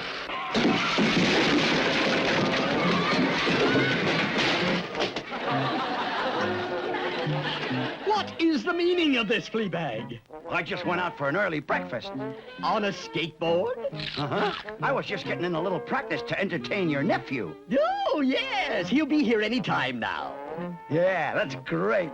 Boy, are we going to have a ball. It's Fleabag out for a long pass. And it's complete for a... For a fumble. Foul! Unnecessary roughness. The cotton-picking jaw was offside. Frickin' bracken bottle brush. Catnip, my dear nephew, what a delight to have you here. Oh, I'm so glad to be here, Uncle Spiffy. I hope when I grow up, I'll be just like you, Uncle Spiffy. Because I love you, I love you, I love you. Oh, you are such a good boy, Catnip. Chip off the old block. I have to run some errands, Catnip, but Uncle Fleabag is going to entertain you. Uncle Fleabag is in there developing some film. Oh, you don't say. As soon as he finishes, you two will have loads of fun. Oh, goody, goody. Bye-bye, Uncle Spiffy. Bye-bye. In the dark room, huh? Oh, Uncle Fleabag, are you in there? Yeah, Catnip. Just a second. I'll be right up. No! Whatever you do, don't turn on the light. Is that better, Uncle Fleabag? Oh, no, you blasted barbecue pits. I said don't turn on the blasted lights. Just wait till I get my hands on... Hey! Turn on the lights! All I do is he make up his mind. Okay. Where are you, you little... Oh, Uncle Fleabag, there you is. Oh, I love you, Uncle Fleabag. I love you, I love you. Why, you love me? Oh, gee. I love you, Uncle Fleabag. I hope to grow up to be just like you someday. You do? Gee, maybe it was all my fault. Yeah. Hey, Catnip, let's go and play some ball. You want to? Oh, goody, yes, I do. Let's play some ball. Well, you go on ahead, and I'll go get the gear. Hey, Catnip, where are you? Out front, Uncle Fleabag. Well, come on in here and give me a hand with this stuff. Sure, Unc. Ooh, that sure looks heavy. Here, use my wagon. What wagon? Look out! Uh-oh. You all right, Uncle Fleabag? Yeah, but my nose isn't. It's bent. Oh, is it bent? Poor Uncle Fleabag. I will get you some water. You could get me a new nose while you're at it. Ooh, ow. Help! The dam's busted. Call out the Navy. Hey, cut that out. Cut it out, you little... I'm only trying to be helpful, Uncle Fleabag. Why, you did that on purpose. I'll show you. Really, Fleabag? What do you think you're doing? Hi, Spiffy. Oops, we were just playing. Aha. Let me guess. Water polo? Oh, here! Oh, stop it! Fleabag! Me? But I... Catnip! Ooh, I must have turned the handle the wrong way. I turned it on more instead of off. Whoa! Hold it! Come here, you. I got you. Steady, Eddie. Easy, boy. Honestly, Fleabag, you're not a very good example for catnip. Help! Get me down from here! I will save you, Uncle Fleabag. I will save you. No! Don't save me, Catnip! Don't save me! Too late. I'm saved. Oh, my aching back. What are we going to do now, Uncle Fleabag? Huh? What are we going to do? Say, why don't you take Catnip to the park and visit the zoo? Do I have a choice? No. Cotton-picking cracker, flipping pigeons. Okay now, Catnip. No tricks. Agreed? Oh, no, sir. No, siree. Anything you say. I love you, Uncle Fleabag, and I wouldn't hurt you for anything in the whole wide world. I should have got that in writing before we left. Okay, Catnip, we're almost there. Now you hold on to my hand. Oh, yes, sure, Uncle Fleabag. I will. Okay, Catnip, now hang on until we get into the... Catnip! I told you not to let go of my hand! Hey! Whoa! Stop the bus! Look, next time, don't let go of my hand unless you ask me first, okay? Okay, Uncle Fleabag. Uh-oh. Uncle Fleabag, can I let go of your hand? Oh, yeah? Give me one good reason. Because you're going to step into a big hole. Is that a good enough reason, Uncle Fleabag? That's good enough.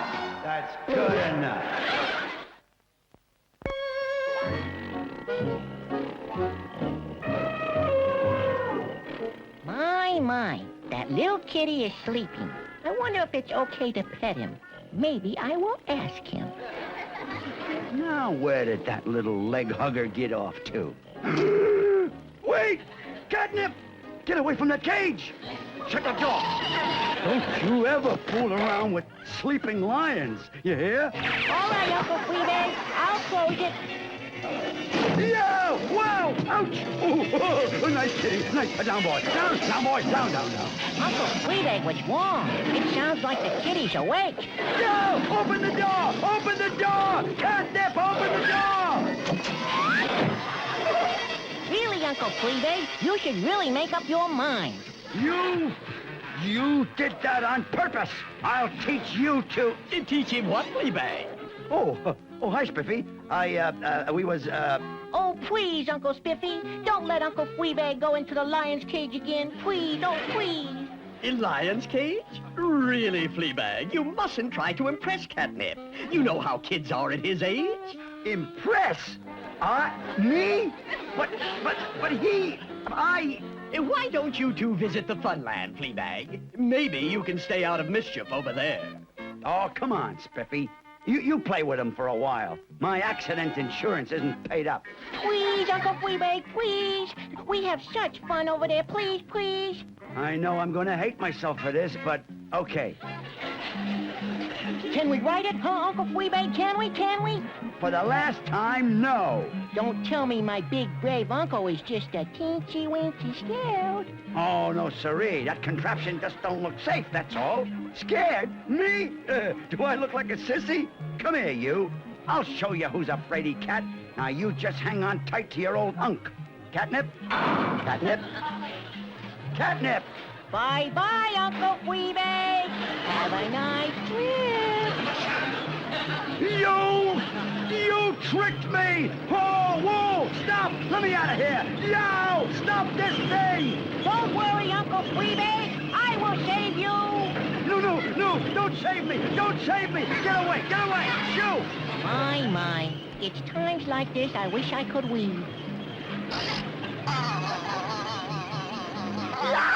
Whoa! Hold it! Stop! Wow! I guess I pushed the Weber the wrong way.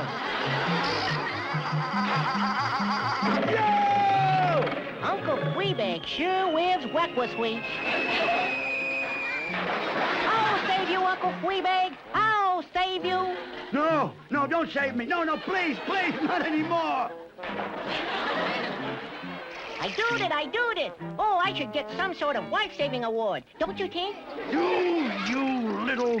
Oh, you blasted bricker brack. You're a walking landmine. You're a what, Fleabag? The kid's a monster, Spiffy. A beast. A tornado in disguise. He's... Oh, I'm afraid. Please, Uncle Spiffy, promise you won't go away again and leave me all alone. Left alone? Really, Fleabag? You have betrayed a sacred trust. Come along, Catnip. Never again will I let you entertain my nephew, Fleabag. I hope that's a promise. How about that, Spiffy? Before you put your nephew on the bus, he left me a present. He did? I'll take that. You don't deserve it, Fleabag. Not the way you behaved. Sheesh. Poor, innocent little lad. Wait, he did that on purpose! The little devil! Ooh! Wait till I get my hands on him! Captain! You come back here this instant, you hear? Captain! It's amazing what a lemon cream pie can do. Personally, I prefer mine with horseradish on the top. You little scalawag! Just you wait! Stop! Come back! Captain! Some cartoons for you. Hope you enjoyed those. While you were busy getting involved in the cartoons, we've been on a bit of a press gang, really, because we don't, in fact, have a studio audience, although, as you can probably see around me, we do have rather a lot of people. So what we were doing was we've got our troll collectors here, and we assorted brothers and sisters were grabbed from corridors and things and brought in, because there is a very important musical moment. A first on the Swap Shop. We've, in the past, brought you classical music, we've brought a little bit of jazz, all sorts of pop music, but once again, we have the Wurzels, and they're going to tell us about the bionic cow.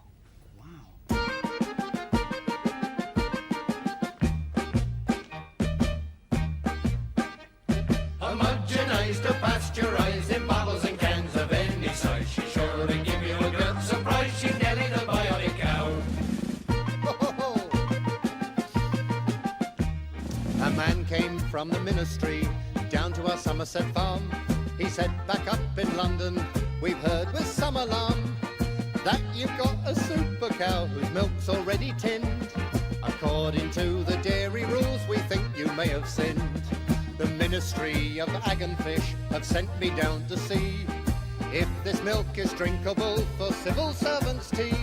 So, Mrs., put the kettle on and make me up a brew, and then we'll see exactly what your super cow can do. Homogenized and pasteurized in bottles and cans of any size. She's sure to give you a good surprise. She's Nelly the bionic cow. She gave him a good surprise, all right. We served him up a pot of tea and a jug of Nelly's best. He sipped it very thoughtfully and said, she's passed the test.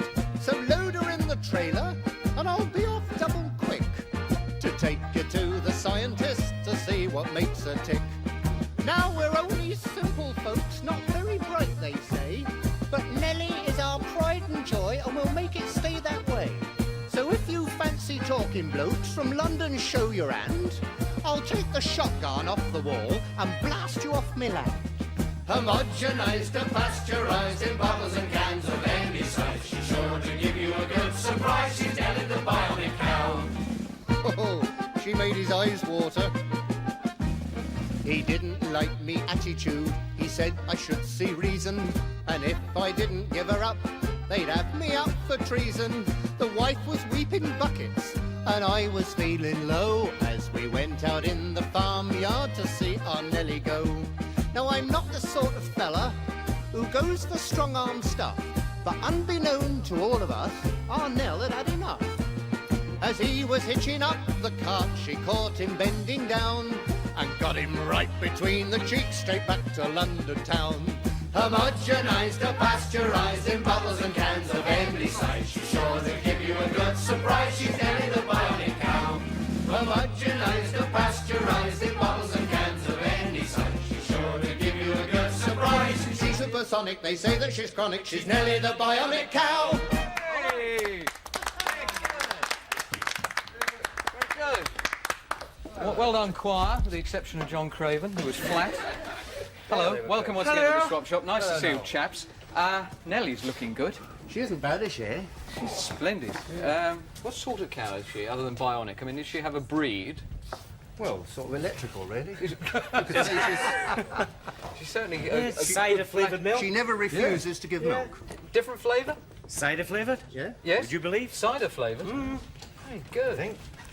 Not working, I don't think. Tom Batter's gone on it. Have to get another one. Oh. You've been listening to him in the morning, haven't you? Yeah, with all these studio lights, I knew it wasn't Frisian in here anyway. So. What are you doing at the moment? That one's on your album, is it? That's all? our new album. Yeah. True. So it's due for release next week. Yeah. I think. Let's get the plug in. What are the Wurzels doing? I associate you with sort of summertime and that sort of thing. So what do you do in the winter? Hibernate. We're off to Cyprus actually on on Monday. Yeah. For the troops. Yeah, unfortunately, we just heard before we come on and show there just now. Mafeking's been relieved, so it's hardly welcome. Now we just heard Little and Large wanted us on Wednesday for one of the shows, and unfortunately we're in Cyprus. Oh, well, have a great time over there. Why are you carrying a big box? Yeah, what do you got there, Pete? Well, there are. This is our swap for this week, Noel. Oh, look at those. There's some lovely apples. Oh. Proper handsome, aren't they? Can I have Yeah. Look at that, love. Does anybody fancy With these? £30 there, you reckon? Less one. Yeah. Yeah. Right. That's one, yeah. So that's what you're offering. Yeah. Put your hands out. I'm only... Oh, sorry. And we need a question. Well, the question is, what variety of apple is that? Hold one up, Tom, so they can see. Can they see it? No, can hold the one he's... Yeah, what kind is that? There you a go. bitten apple? What sort of apple What kind is of apple that? is that one? I think I need my teeth done. Look at that. Can you see them? I'll give you a little clue. They rattle a bit. They rattle a bit. Do they? I think that's just my teeth. Jolly good. So that's cards and letters to the Wurzels on that. Thank you very much indeed for coming along and singing for us, gentlemen. Are you Good doing seeing you anything? again. You were singing about the Guy Fawkes thing. Are you doing anything tonight on Guy Fawkes? He's on a bonfire. I'm on a bonfire. Could I give a little plug for a birthday? Yes, very quickly. Right. Today, actually, is the birthday of our fan club secretary, Mary. We'd all like to wish her very, very many happy returns. Happy birthday. No, don't start singing. Thank you very much indeed, gentlemen. Okay, now. Thank you, Nellie. Thank you, Nellie. Thank you. Now, last week, we had Captain Leo Budd. Let me put that apple down. Eating on the job. Captain Leo Budd came in, a Concorde pilot, and he gave us his swap prize, this cap, and also some goodies here as well. Various things inside here. There's a, I don't know what that is, or a Concorde paper knife. So if it all gets too exciting for you, you can end it all. And a T-shirt, and there's all sorts of brochures and leaflets in there, plus this rather splendid model of Concorde. Where have you gone? Oh, you're over there. Model of Concorde, which you can make up. So we wanted to know the place where Concorde will shortly be flying to, and the flight time as well. So, oh, he's turned up at last. Eric! Make up for the fact that you were late today. I reckon he slept in. Oh, well, you've got to admire somebody who apologises, haven't you? John, would you be good enough to do the actual digging deep? Yes, of course. Don't let it happen again, Eric. Power cuts, possible excuse, but we don't want too much of this. What a look of shame. Look of shame, he does. I was going to be really hard and nasty to him, but I mean, I think he's mentally finished. He's learnt his lesson. Right, Concorde will fly to Singapore, and it'll take 9.5 hours. Right. That's correct? Yes. Yes, you've got a name and address. Andrew Can we Dolby, release Eric? Yes. Yep. OK, Eric. Thank you. Is he going to do a sonic boom? Sonic boom, very good. Anyway, Andrew Dolby, 48 Strawberry Lane, Carshalton, Surrey. Jolly good. Well done. You get all the goodies there, and we're now going to our OB Swapper Armour. Where are you, Keith? How's it going? Beside the seaside. Oh, dear, he's singing again. I do like to be beside the sea. When I'm still like to sing along the from, where the best friends they diddly-om. Boom, boom! Oh, fantastic. Oh, hello, Noel. Hello. Welcome back. Welcome back to Blackpool with our eager swappers. And Noel, I don't know whether you can see this, there's a little chap here called, what's your name? Stephen. Stephen, and he's got you a lovely...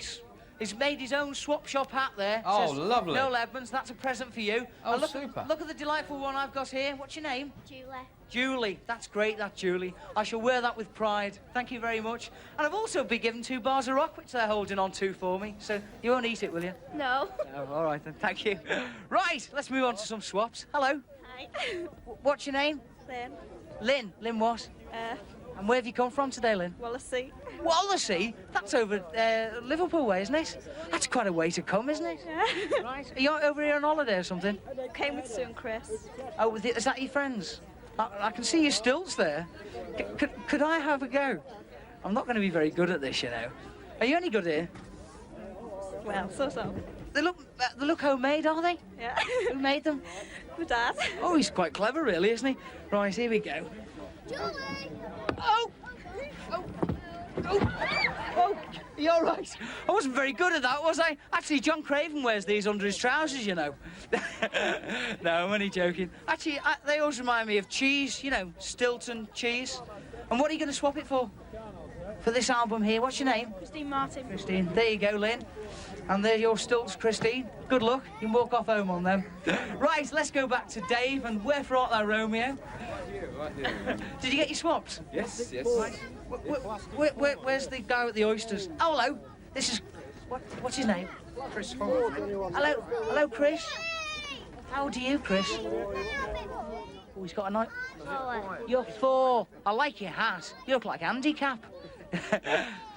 There's your oysters. Great. There you go, well done. Yes, you've certainly warmed the cockles of Dave's heart there. You happy with your shoe? It's a bit big for you. How did you get on, Romeo? Did you get the lady with the rock? Yes, Julie here, I think, offered me this swap, so There you go. Can you play? And cymbal. Can you play the drums? No, my dad can. Can he? Is he any good? He's better than I am. Does he play for a band at all?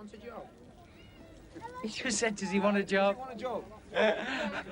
Well, I'm pleased you're happy with your rock, Romeo. Tell me, what do you do for recreation? What do you do as a pastime when you're not busy? Well, we keep fit. We keep fit. Really? Yeah. How do you keep fit? Do Well, I what? play squash and I do a bit of, running, things like that. Right. Keeping fit. So you're quite an agile band, really, aren't you? Well, we live in the same village, like, and it's a bit difficult actually, because if you're driving a car around this particular village around dusk, right? If you're lucky, like, you probably bump into Romeo. You know? That's right. Yeah. Jogging along the side. All right then. Well, what plans have you got for the future? We've got a new album coming out next week actually, called Red Star, and we've got high hopes for that. So you're really quite busy, and we're aren't on you? tour at the moment. Yeah. Right. Well, I wish you every success in the future. Good luck with your album, and good luck with your new record, Better Dancing hurry up, Party. actually, 'cause the time's Thank you very coming in. much. I think you're right. Okay.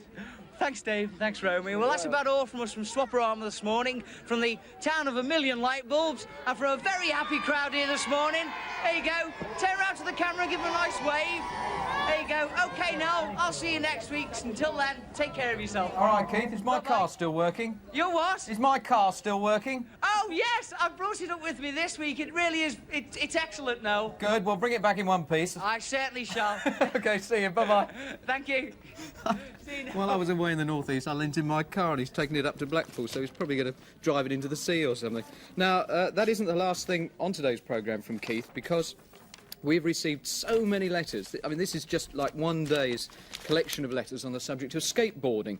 Obviously, it's a tremendous craze at the moment. It's a bit of a controversial thing, with various MPs chipping in that it's unsafe and people get knocked down and whatever, but it can be a lot of fun if you do it properly. And we got Keith to go out and about and to show us sort of Chegwin-style skateboarding. Here he is. Well, skateboarding is pretty new to me, but one chap it most certainly isn't new to is John Davey. Oh, look, John, I've got all this stuff. I've got my shin pads, my knees, my gloves, my hat and everything. What do I do with it all? Well, you got to put on all the padding, first of all, just before you go in. So shall I start off with that? Yeah, then? start with the knee pads. Put all that down there. Right, and these are my knee pads, they've been They work in a Velcro. Right. Okay. Just put that down there like that. That's it. Are they necessary? I mean, Oh yeah, they really are. They really, protect you quite a bit. do you fall over much? Well, whenever you try new things, you always do. Oh, that's good. At least I know you've fallen over, so it'll be Oh, all right. Right, there you go, that's my knee pads. Right, and then you work your way up to the arm pads. Right. Can you help me with that one? Yeah. So, I'll put this one up.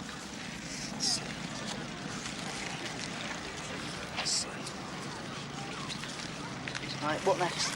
Right, well, next the helmet. Right. Right, here we go. Put my hat on. So just clip it on. Oh. Not easy, is it? No, and then Should have the got bigger gloves. Just gloves left. And you really need them because you can really cut your hands up quite a lot. Right, well, I've got all my equipment on. Now, Yeah. this is the first time I've ever been skateboarding. Is it difficult?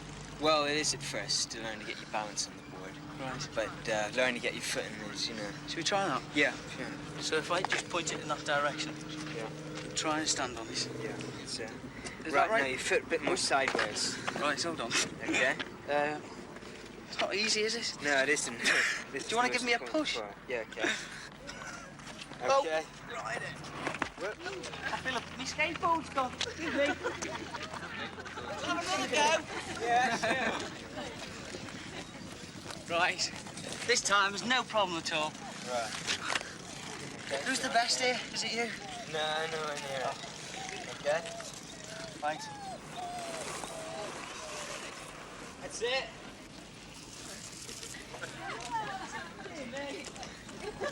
Oh. Hey, I'll tell you what, I'm exhausted already. Let's see how it should be done.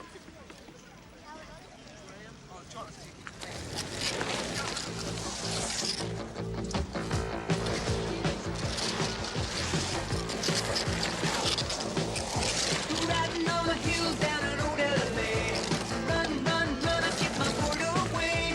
California slick, get my wheels in line. Head 10 toes, man, I'm looking fine. Ride my skateboard down the LA road. Ride my skateboard down the LA road. People shouting at me as I'm passing by. Sun, sun, sun shining up in the sky.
Hey, look, they're copying all me tricks.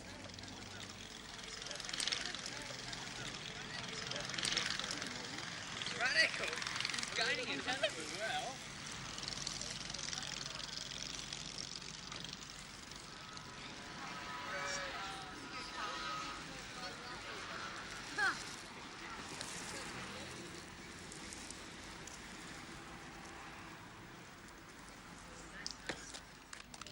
There we go. In answer to many, many requests to see some skateboarding on the programme, there was Keith doing his thing. You see, others promise it, but we do it. If you want to see something on this programme, if you want a particular sport on the programme, or whatever, just let us know. Drop us a line and we'll try our very best for you. And incidentally, that was a lovely piece of music to put behind the skateboarding. And Pat Harrison of Crosby in Liverpool says, please would you occasionally play some classical music on Swap Shop because I hate all pop music. Pat, well, we tried our best there, and there's some more classical music coming up in just a little while. But to the news, to John Craven, and what's the film report about, John? Well, this week it's all about a friend of mine, Noel, who's also one of Britain's top reporters. I get a lot of letters from people saying they'd like to be journalists when they leave school, and that's always been Chris Drake's ambition ever since he can remember. Well, he really made it, and this week he received from the Queen Mother the award of Member of the British Empire for his services to journalism. Now, Chris is a foreign correspondent for BBC Television News, and he's based in the Middle East. He was right in the thick of the civil war in the Lebanon, and he sent back more than 1,000 reports, some of them when he was under fire, like this one. When the leftists captured this hotel, they seemed confident that everybody had either fled or were dead. Now it seems they were wrong. For some 16 hours later, there is at least one, perhaps even 3 men, either in the hotel or very close to it. And so the strategic position goes on. This week, Chris was facing the cameras again, but in a very different kind of setting. Outside Buckingham Palace, after he'd received his MBE for services to journalism. And later, I talked to him about his exciting and often dangerous job. Chris, congratulations on getting the award. Thank you very much. The job of a foreign correspondent must seem to many people to be a very glamorous one. Is it really like that? It was when I thought, that's what I thought when I started. No, it's not really. It's a question of go to the airport, grab the first plane with an airline guide, work out what you can. When you get there, worry about a hotel room, worry about whether you can get satellites to get the film back, whether or not there is a plane that can bring the film in. Oh, it is full of complications, so I wouldn't knock it. I don't want to come home, but it's not as glamorous as they say. Well, you covered the whole of the civil war in the Lebanon, and it seemed to me that at times you were in great personal danger. Did you take risks? Yes, I suppose on reflection I took far too many and was very lucky to get away with it. They're calculated risks. There's no way that you can cover a war sitting back in an armchair. You have to go out, especially for television, you have to go out and be where the action is. And this is where, once again, you work with the cameraman and the sound recordist, because I'm looking after them, they're looking after me.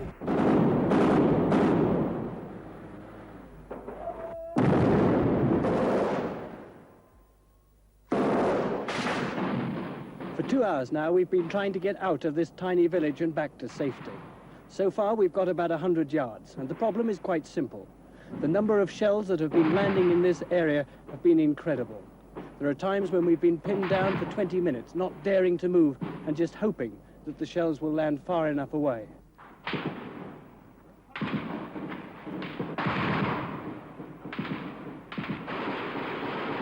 Beirut, the capital of the Lebanon, is a big, modern city. The skyline must be very much like London's here. Yeah. So how strange is it to see a big war going on in a city like that?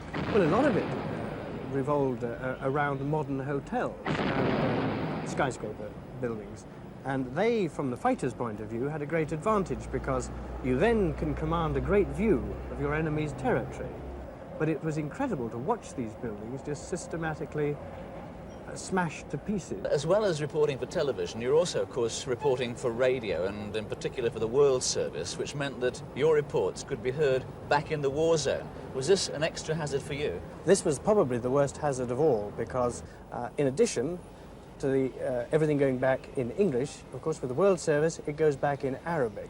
So there were a lot of people who weren't very fond of me, and the only way one could discover whether or not you were doing the job correctly was if all sides were complaining. If they all thought you were biased against them, you were in with a better chance.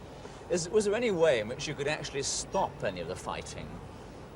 Not directly, because of course that is not my task. I'm not running the war, but there are certain occasions when it's possible to say something and you can bring people to their senses.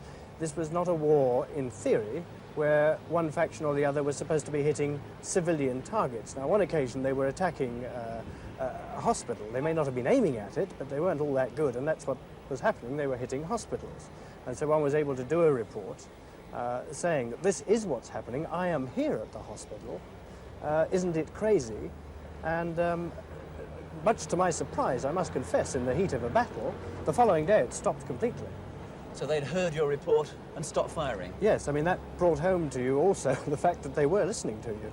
And I know that as well as sending back your news reports, you also managed to find time last Christmas to send reports to Blue Peter, because their appeal last Christmas was to raise money for medical supplies for children in Lebanon. Well, yes, this was towards the end of the war, when it became quite clear that there were thousands of refugees, because something like 60 or 70,000 people lost their lives. Well, since most of these were fighters of one sort or another, that meant that there were a lot of children who suddenly had no parents.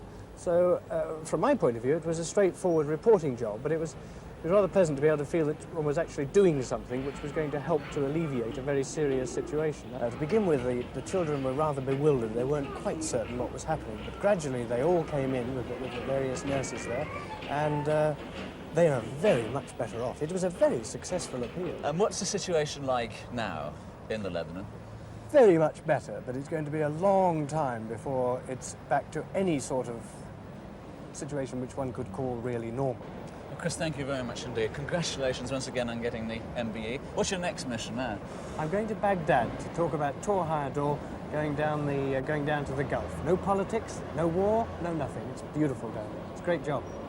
Okay, thanks very much, Chris. Chris Drake, MBE. And keep on sending in your stories, you news swap stringers, and you never know, one day you could be another Chris Drake. Now back to Noel. Thank you very much, John. And a letter which has come in from Jane Fulton, who's in Perthshire, and she's at Lower Oakfield, Pitlochry, and she says, for your top 10 swap last week, you played Mozart, so please could you play Strauss, Johann, for the chart, please? I like classical music on the programme. Well, I really must Strauss that we try our very best to bring you plenty of classical music. So we've got especially for Jane and for all fans of the classics, Johann Strauss II, and oh, Johann Strauss, the Second Overture, I mean. That's how much I know about it. And the Gypsy Baron.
There we go. Sorry about all the mix-up at the beginning. I can't help being a fool sometimes. It was, of course, Johann Strauss II, as I said in the first place. But there we go, a bit more classical music. And really, we could do with it because I could do with a bit of learning.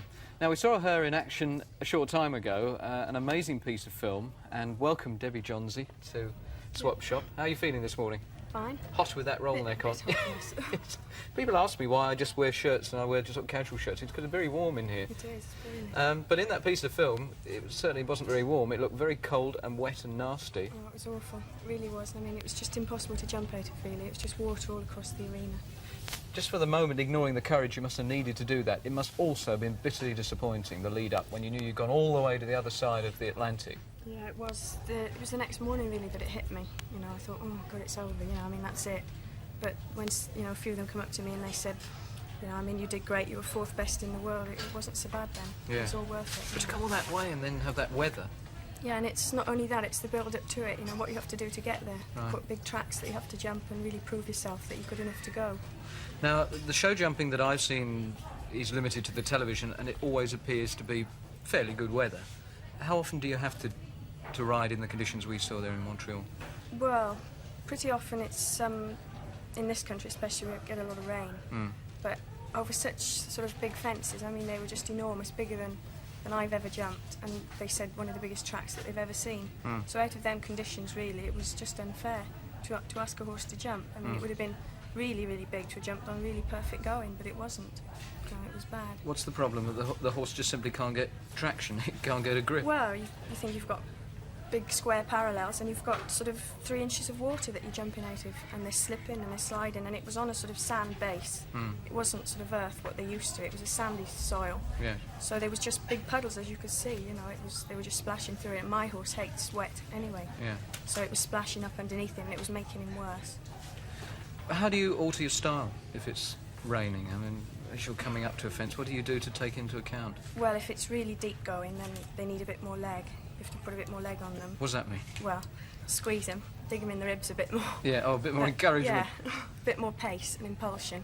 But do you alter your take-off points or anything like that?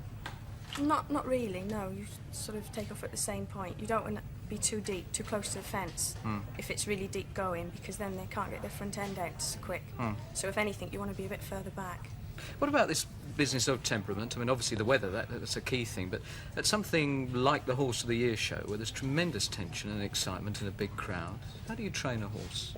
Well, it's through years, really, of experience. You get some horses that really jump to the crowd. I mean, Wembley especially, the atmosphere is fantastic. So you get some horses that go in and they really feel it, and they jump to it. Then you get some young horses that absolutely freeze up under it. You know, they go in and they Because just... you can't simulate these conditions, presumably, when you're training. No, you can't. It's all when it gets to there. I mean, people see the Horse of the Year show and it all looks sort of glamorous and everything's nice, but the hard work that's gone to get there, you have to win a certain amount of money to get there, and the horses have to qualify in different competitions. Right. So it's really hard work to get there. And then when you get there, you come in, especially with the Fox Centre Championship, you get a young horse come in the ring, and there's a big crowd, and suddenly he just goes, oh, that's it, and it's all over. Can you feel that happening? You can feel it through them, your yeah. knees or whatever? You can feel them. They sometimes just stiffen up completely. And that's a But horrible with moment. Yeah, it is. But with the older horses, they're used to it. Do you ever find that you take a horse out into the ring, you know that something's gone wrong mentally with the horse, and it then makes you frightened that you're going to come to a fence and he's not going to want to play? Well, you don't get frightened because immediately you're nervous. It goes straight through to the horse completely, you know, which is a known thing. Yeah. So you've got to try and encourage them and keep cool yourself. Otherwise, it's hopeless. Right. OK, I've had my fair share of questions. Grab a telephone over there, Debbie, the orange one, and we'll see what questions we've got. Let's go to line 5 first of all. Hello? Hello? Line 5 to Swap Shop. Who's this? Louise Day. Louise, you're through to Debbie Johnsey. I'd like to ask you how you feel when you've won a competition. Great. Great. It's One really word. fantastic when you've won a competition. It makes everything worthwhile.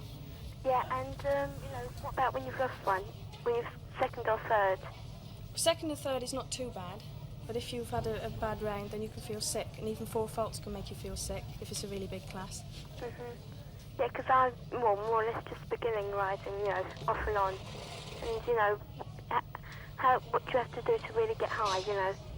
Well, you have to be very dedicated and also be very sensible in your mind that things don't worry you too much.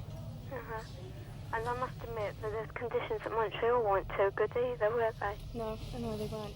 Okay. Thank you for that call. Thank you very much. Line 1 to the Swap Shop. Hello? Hello, who's this? Claire Perry. Hello, Claire. Well, I'm going to pour Debbie some coffee. You put a question to her. Debbie? Yes? Have you got any special ambitions in the horse world? Have I got any ambitions? Yes. Oh, lots of ambitions, yes. To do with horses, you Yes. mean? Well, I'd like to go to Moscow, obviously, and get a gold medal. Lots of things, and there's the World Championships next year that I'd like to compete in. Big short jumping event? I've got Berlin in just over a week's time. At what age did you start riding? Pardon? What age did you start riding? What made me start riding? No, what age? What age? Oh, I think I was about 4. All right. Right. Thank you very much indeed. I thought you did very well to keep a straight face there, not with the call. Isn't that absolutely brilliant? They said, whatever you do, make her feel at home, pour a cup of coffee, and they gave me an empty pot. Brilliant. Let's have another call to Swap Shop. Line 4, who's this? Jackie Bailey. OK, well, you're through, Jacqueline. Debbie? Hello? I'd like to ask how much it costs to keep a horse. Oh, it's quite expensive now to keep a show jumper in training. I would think anything up to, my horses, the way they're kept, anything up to going on for £50 a week. Well, I mean a horse for me. Pardon? A horse for me. For you, what do you want to do? Just Well, just riding and a few competitions. just pony clubs or? Yes, that kind of thing. Well, if you buy the right sort of pony, you can keep him out in the field through the summer, but even through the winter when they're out in the field, they still need the right sort of food, even if they're out in the field. Right, thank you. OK, thank you very much, Jacqueline. Yes? Hello? Yes? My brother would like to know, are you entering in the rally? No, I'm not. Well, unless somebody would like to offer me a motor car. All right. Thank you. Thanks a lot. Bye-bye. Bye. We'll come back to some more calls in just a moment. I was very interested in that point about horses because I don't ride at all. I have ridden a couple of times, but I'm interested in getting a couple of horses. And you're saying £50. OK, that's to keep a really top-class horse. I just want to go sort of jogging around and just go for a ride in the morning. How much money do you think it's going to cost me? I won't be entering any competitions or things. Well, it's really difficult to say how much it would cost. I mean, you can get, if you buy the right sort of horse. Where do I go to buy the right sort of horse? You can go to sales, various different sales Yeah. that sell them, or if you know a dealer or know a person that's, you know. Where do you get yours from?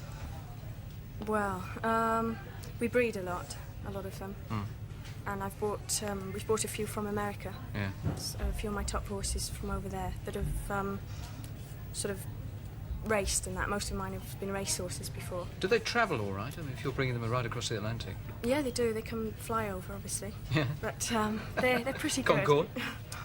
They're pretty good. I flew over with a novice that we bought at the beginning of the year from Phoenix, Arizona, and he'd raced. He's a quarter horse, and he'd raced, but done nothing else. And he was good. It was Super. quite a good trip over, really. Right. OK, Debbie, what about a swap?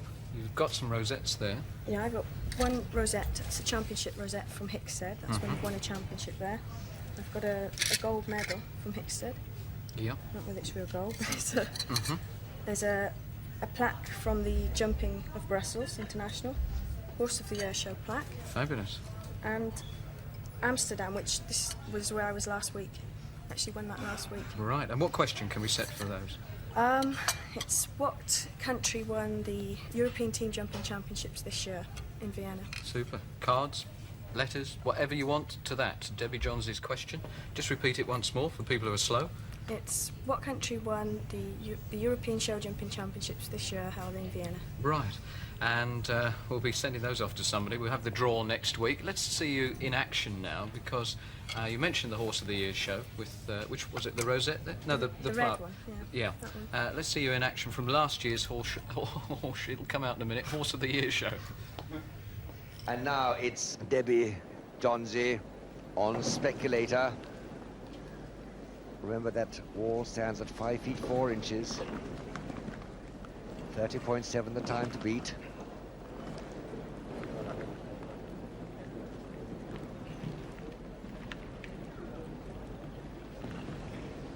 Now it is 23 seconds at Tony Newbury, and she's ahead again by just under the second.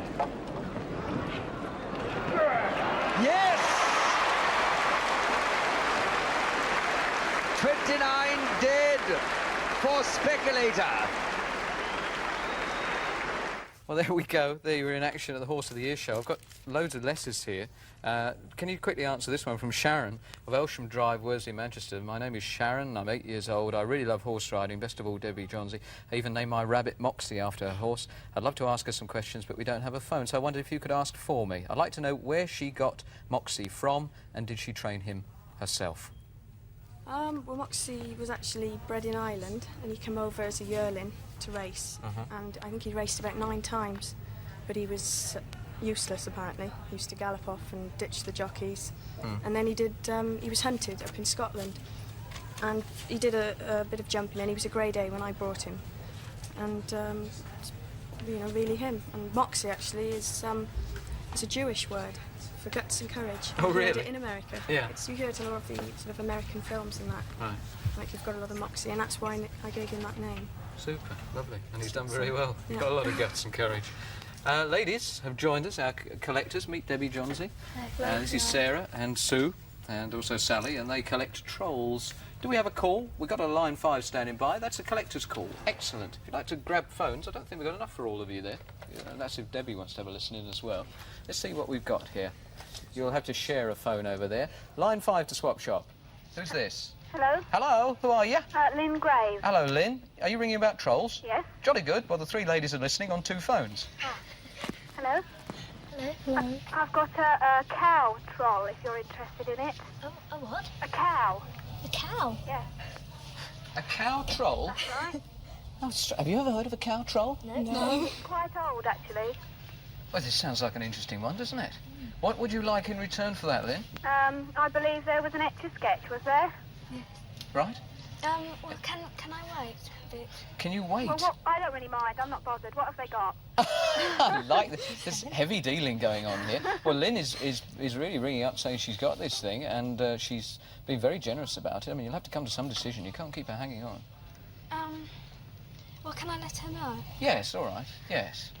Yes, she's playing very... I mean, she's quite welcome to it without anything, really, because I'm ringing up on behalf of my little boy. Yes. Who's too young to come to the phone, so she's quite welcome to it without sending him anything. That's very nice, Lynn, but I'm sure we'll send something off to you. We'll get all the details together, but it's a very nice offer. Thank you very much indeed. Okay. Bye-bye. Bye-bye. What a nice, generous lady there. So you're going to get that anyway, but we'll work out a deal with either the books or the game or something for her little boy. There was one other thing that I wanted to ask you, Debbie. How busy are you during the winter? What have you got coming up? Well, I've just come back from Amsterdam, and then next week I've got Berlin. Yeah. Then with about 10 days break, and I've got Brussels in Belgium. Then I go to South Africa, where I'm riding... Good Lord. Straight to South Africa. We leave on the 7th, and we arrive there the day it starts. Yeah. It's the 8th to the 13th, where we ride other horses, because we can't take horses there and bring them back. No. And then we leave from there, and we arrive back on the 14th or the 15th, I think it is, when Olympia starts. So it's quite busy. Quite and busy. then it's Christmas, and then a rest Right. for 2 months. Marvellous. And we start again. Aha! We've got another edition coming in. It's getting very busy here this morning. It's Jonathan. Jonathan, pleased to meet you. Congratulations. You correctly answered the question about Fox Talbot, didn't you? WH's initials. Here's the camera, which we've got for you. Jonathan, meet Debbie Johnsey. And these are our ladies who collect trolls. They're a bit odd, actually, so I wouldn't worry about them. There's your camera. So we'll get a film in that for you. You can take some pictures around the studio. Jolly good. Thanks for popping in. Jonathan actually managing to come in and get his prize. It's November the 5th, of course, and we've got fireworks all over Britain. But be very, very careful. Do it safely. And if possible, go to an organised display. Here's some memories from this year's Jubilee firework display.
I wish you a great time tonight, but do be very, very careful indeed with your fireworks. And many thanks to Debbie Johnsey for coming in, and to her brother Lee, who made that rather nice little rocking chair for us out of pegs. Next week on the programme, we've got Josh Kuczynski, a laser expert. We've got the Lord Mayor's Show, and we've got Barbara Dixon. And many, many thanks indeed to all the people who tried to name my little monkeys for me. There they are. Somebody suggested Macintosh, somebody else said you and me, somebody said Dave and Doris, because that's the name of our mum and dad, and they always cuddle like that. But the one that I've chosen is the most popular one, from Tracy Cook of Reading in Berkshire. She suggested Kiss and Cuddle. I like it. From Kiss and Cuddle, and from me, bye-bye.